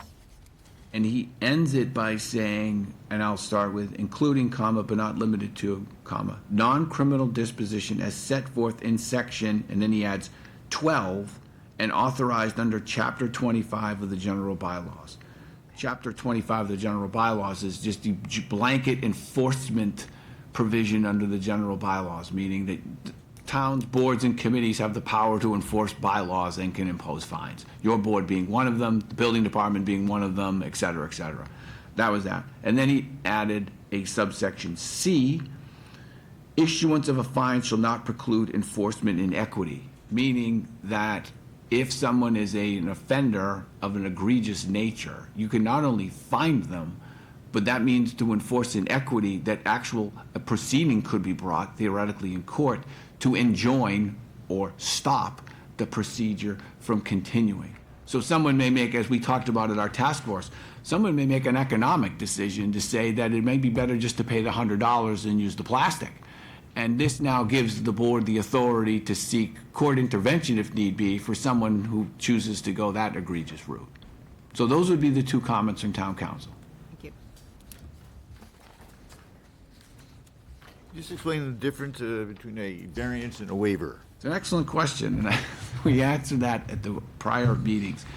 The way that we adopted this was we took it in terms of the levels of the plastics. A waiver dealt with things that were plastics that were, I forget the numbers, that were less offensive, as it were, for utilization. And that those types of plastics, you could get more of a waiver by saying, listen, there are not alternatives, there's hardships, there's this, and that you could then find alternatives and phase them out. A variance is a little bit higher standard because you're dealing with a more serious plastic problem. More scrutiny would have to be applied to use those types of things. A little more due diligence, a little more economic impact, a little more of a health and safety basis. So for instance, if the only thing that you can deliver it in is a product that's a number 7 plastic, which I guess is the worst of the worst. Haley will correct me, she's here. You would have to get a variance for that. And that's a higher standard than asking for the use of something that's less egregious of a plastic. And again, she had to catch the little phrase and I forgot it. So that's the difference, is the nature of the plastic that you're looking to be able to utilize instead of an alternative. It's clear, thanks. Welcome. I have a question for the board. Would the board is the board okay with this draft that gives my department the ability to do waivers and variances, similar to like what I do with septic systems? If it's a small waiver or a small variance, we can grant it ourselves. With the larger ones, it would have to come in front of the board. Are you comfortable with my staff doing that. I do, otherwise we're going to be here three Yeah, times you're a gonna- week until 10 o'clock at night. So, yeah, no, Go for for sure. it. If tough cases come forward. Yeah. That's all with it. Just from my understanding, like what would constitute small versus large? What would be So the difference? 10 pizza parlors come in and ask for a waiver for this because they can't find any alternatives. That's 10 different pizza parlors, and they've all done their due diligence. Yes, all right, I can grant you a waiver for that. Where one pizza parlor comes in and wants a waiver or variance for this, or the other 9 pizza parlors have already found it. No, you have to come in front of the board to grant that because there is alternatives to this. Does that kind of make it clear? 100%. Yeah. It's going to be kind of universal. They all use the same products. They might call it a clamshell or a to-go container. Or there's probably 300 products out there. We'll figure out which ones are and are not replaceable. So, and I don't need or want you guys to have 10 different restaurants coming in to ask for a waiver for this when I could do it out in the field quickly. So. What are your feelings about the inventory? You know, these businesses are going to have these supplies. At some date, they're not going to be able to use it. What are your thoughts on that? Because I'm So- concerned about the expense for them. And we talked about this going into effect, but, you know, there is a little bit of a learning curve, and there's going to be a little bit of an opportunity for businesses who do have supplies to phase out those supplies. And like we talked about at the task force, if your ordinary and customary business practice has been in the November, we'll say, you ordered product for the spring, and you ordered X number, okay, you're going to be given an opportunity to phase those products out. Now, if someone who normally buys 100 buys 10,000, then maybe we're talking about a little bit of a different problem there. But if somebody who's got the product is going to be able to phase it out. We don't want you to lose money. We don't want you to then just be disposing of plastic for the sake of disposing of plastic. Use it, phase it out, work with the health department, show that you're moving forward with it, and that can be one of the reasons you get a waiver. Look, I've got these containers, I want to phase them out, and then I'm going to move on to the next product. The health department agent would be authorized, and then your board isn't littered with, 700 things on the agenda asking for that type of thing. So we were mindful of people being able to use the things that they have on hand, phase it out, and work towards compliance. Again, where the current regulation doesn't allow that. And so somebody on 12/31 with a case or 10 cases of a product, if things stand as they are now, is left with, they've just got money on the shelf that they can't utilize. And I don't think that's fair. And Barry agreed with that, is typically the kind of approach that he and the inspectors would take. What are your thoughts, Barry, on this? I was 100% involved in this. It's going to be education. It's not going to, and we don't want to be the hard-nosed people. If we see something out there, we're going to give a verbal warning, and then we'll go back and then we'll do a written warning and let them know. We want to work with the business owners. We want to, and I don't think any of them are going to be malicious. And there's always that one time where there's a case of something and the new kid, oh, here it is, I brought this up, and it happens. Even to this day, the supplier shipped stuff to them that was wrong. So, but education is going to be a big key component for both the health department and the restaurants and the businesses. And we even want to talk to like the big distributors, the U.S. Foods, the Cisco's, the Cape Cod Paper. We've had a couple of them come in and talk to us already. So, and we're going to let them know what we're expecting from them also. So you feel more comfortable enforcing this than you would? Then what's going to happen if we don't do this? It's going to be, that's not going to be fun at all. Okay. Stop and Shop came in and gave us a talk, and if what's on the books right now goes in to effect, they're going to lose 30 to 40% of their products. That means you and I aren't going to be able to go get certain things, and we're going to have to go to dentist to get it. We're going to have to go to Hyannis to get it, and it's just going to be very detrimental to the businesses. I see the more the mom and pop restaurants, being able to adopt more. In the long run, it's going to cost us more. It's going to cost me more as a consumer, because they have to get those products and they're just going to push the cost onto the customer. Whereas the big Stop and Shops, a lot of their products are the deli bags. They're lined with certain products and chemicals in them to help preserve the meats in them that are to keep them from going bad. I didn't know that until they came in and started talking to us. The cake display boxes there's a certain kind of chemical in there, in their plastics, to help keep the cakes moist and help them travel. It's so you can't, like, people are like, oh, just put it in plastic. Well, it's not just, or not put it in paper. It's just not about that. It's about the longevity of, it's a health issue for us to help keep the food better and safer. And granted, it might sit on their counter or their case for 3 or 4 days, and once you get it to your house, that's another 3 or 4 days. But that's extending the life of that product. So they have deep pockets. They have a sustainable energy programs, and they've talked to us also. And there's always going to be plastics out there. We're not going to get rid of plastics. We just want to help reduce it and do it right, and eventually we'll get to a good, happy medium. With this draft, you can see the light at the end of the tunnel. With the other one, it's just going to be a show. And if I can just remind everyone, the petitioner herself came to the chamber office to ask for our help to edit or come up with a new regulation. And Haley is here today. She's been completely involved in the process, and I think she could say that she's happy with the end result. She's been very involved in the process and has made some great recommendations. So we're glad that she was part of this, because she was the original petitioner that went to town meeting to make that original bylaw in effect. I think what the townspeople were voted on when they saw the plastic reduction, they thought just the plastic spoons, to-go spoons, the plastic straws, the to-go containers. That's what I was thinking of. I didn't realize the big picture of the 1 through 7 plastics that were out there. So this is a much better draft and a doable draft, in my opinion. The other thing that we talked about was the need for educating the general public, because obviously this petition passed. I voted for it myself, without really realizing what it was going to mean. So I think that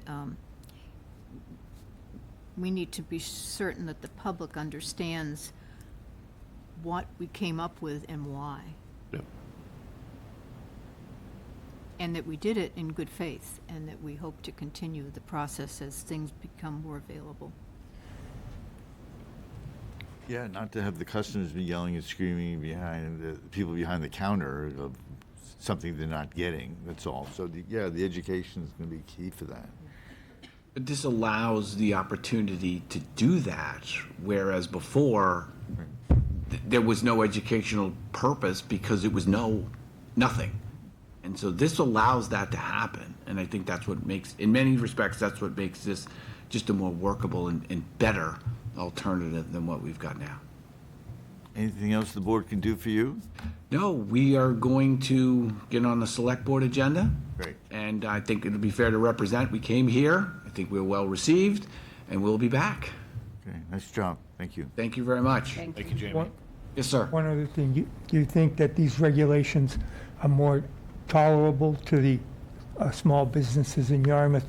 I mean, because that's an issue, rather than put them at a big disadvantage versus other towns. You think it's tolerable for them? Yeah, because we had representation of a I'll call them small business operators on a task force, as well as large business operators. So their input was this, and one of the things was, can you work with this? And they said yes.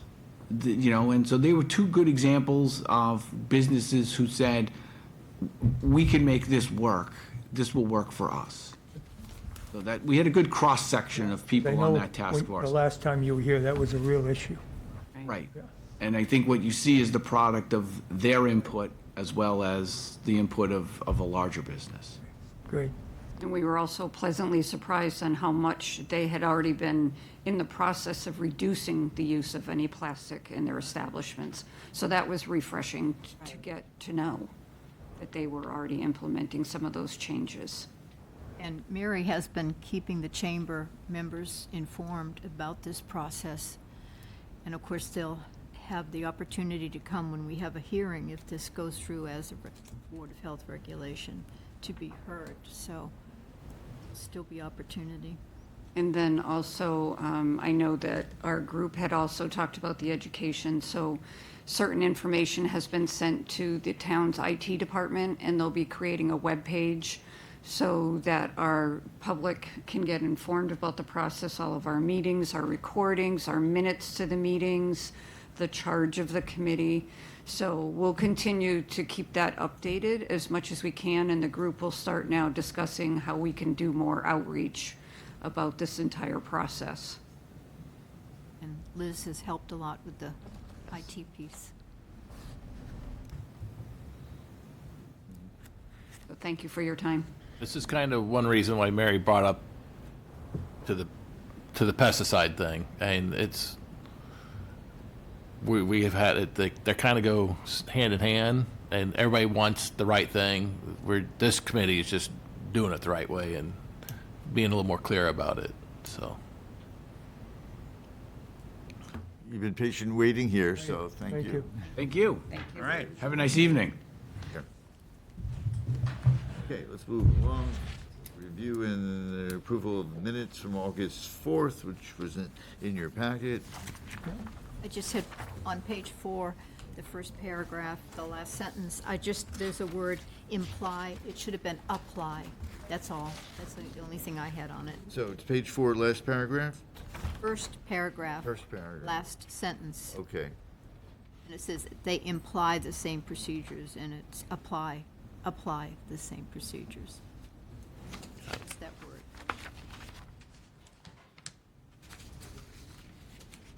Something I should reply to for the committee? Pardon? Was that comment something I should reply to? You can if you want. What was that again, Mary? What was your comment? Page 4. 4, I got it. Yeah. Top paragraph, the Yes. last sentence in that first paragraph. Bayberry is in Oh, I a see. zone 2. Yep, Yeah. okay. Yep. Yep. Kind of funny that you kind of auto-correct that when you read, at least I do. Yeah. Yeah, so you're great at picking that up.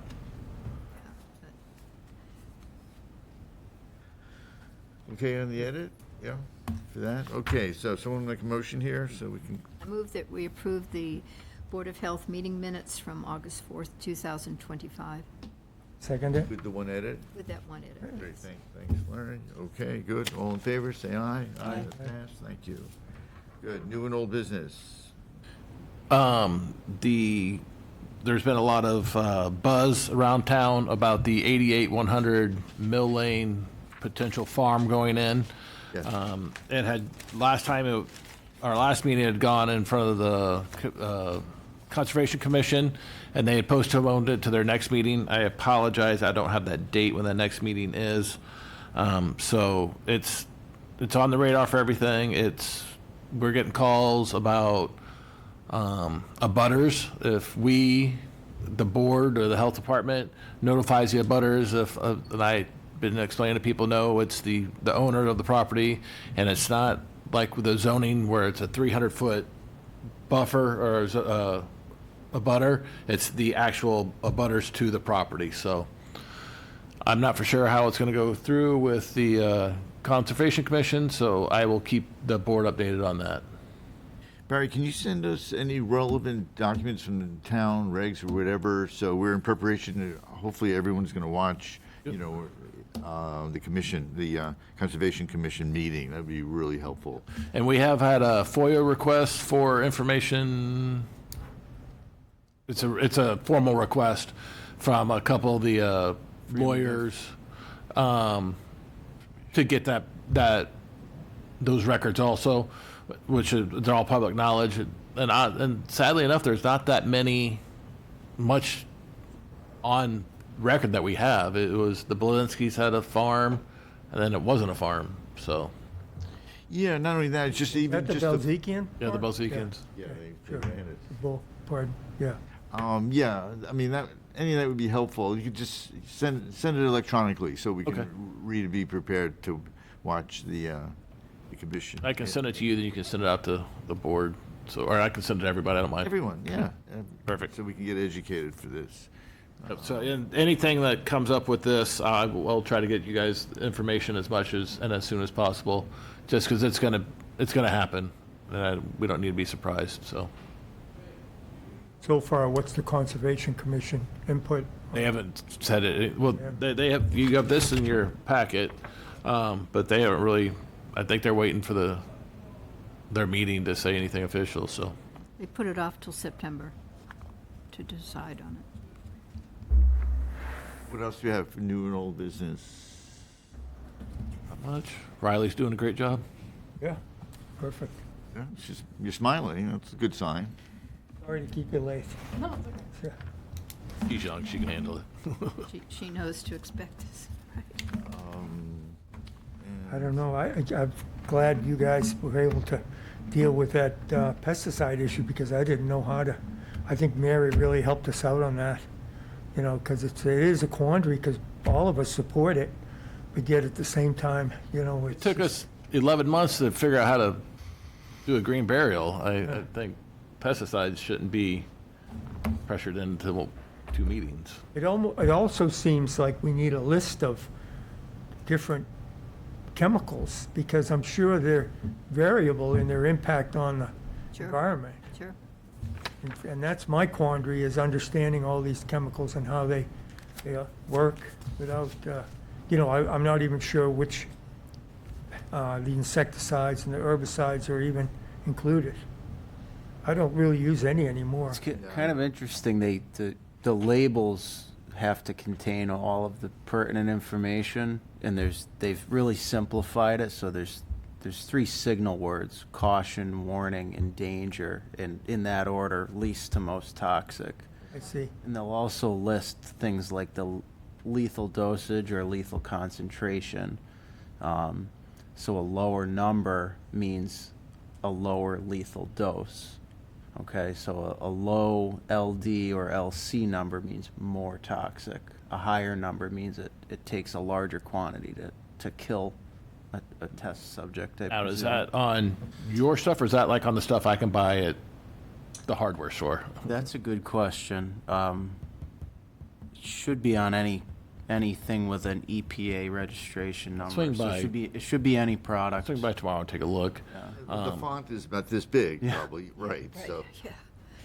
And I can get a list from Carl of all businesses that sell that hazardous material, and I'll see what I can do. I can go around and talk to them and start the education process, and just, I kind of like the stickers or just a sign, Right. just being proactive than reactive, I think, so. It's just, have to be simple, because people don't want to We'll deal have with to try it. the vinegar. Yeah. How's the Bring some oil over. how's the fight going? The crabgrass fight.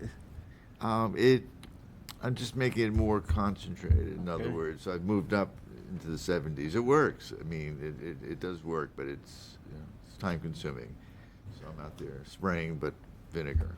I wish the bunnies liked the crabgrass as much as they eat the wrong grass. Yeah, on the lawn, I don't care, whatever's wish they'd left eat- of it. But yeah. They don't even seem to eat the clover. I don't understand. I've got clover and they just ignore it. Like that, yeah. They were eating my Go to clover. BJ's to buy carrots for it.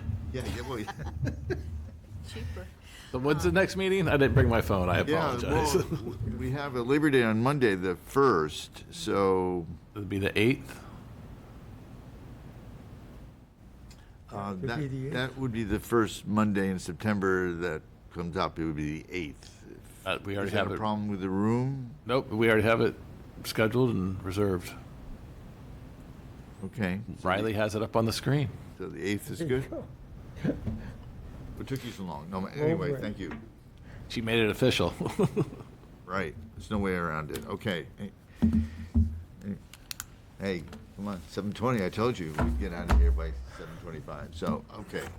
Thank you, everyone. We covered a lot. I think we got educated, some tough decisions, and important Well, the pig issues. was easy.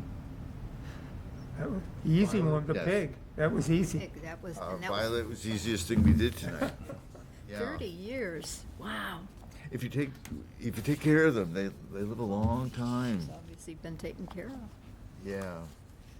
Yeah. So, Eric, how about, you want to make a motion to adjourn? I move we adjourn. Second. All in favor, say aye. Aye. Meeting's adjourned, everyone. Thank you very much. Thank you. Good job, everybody.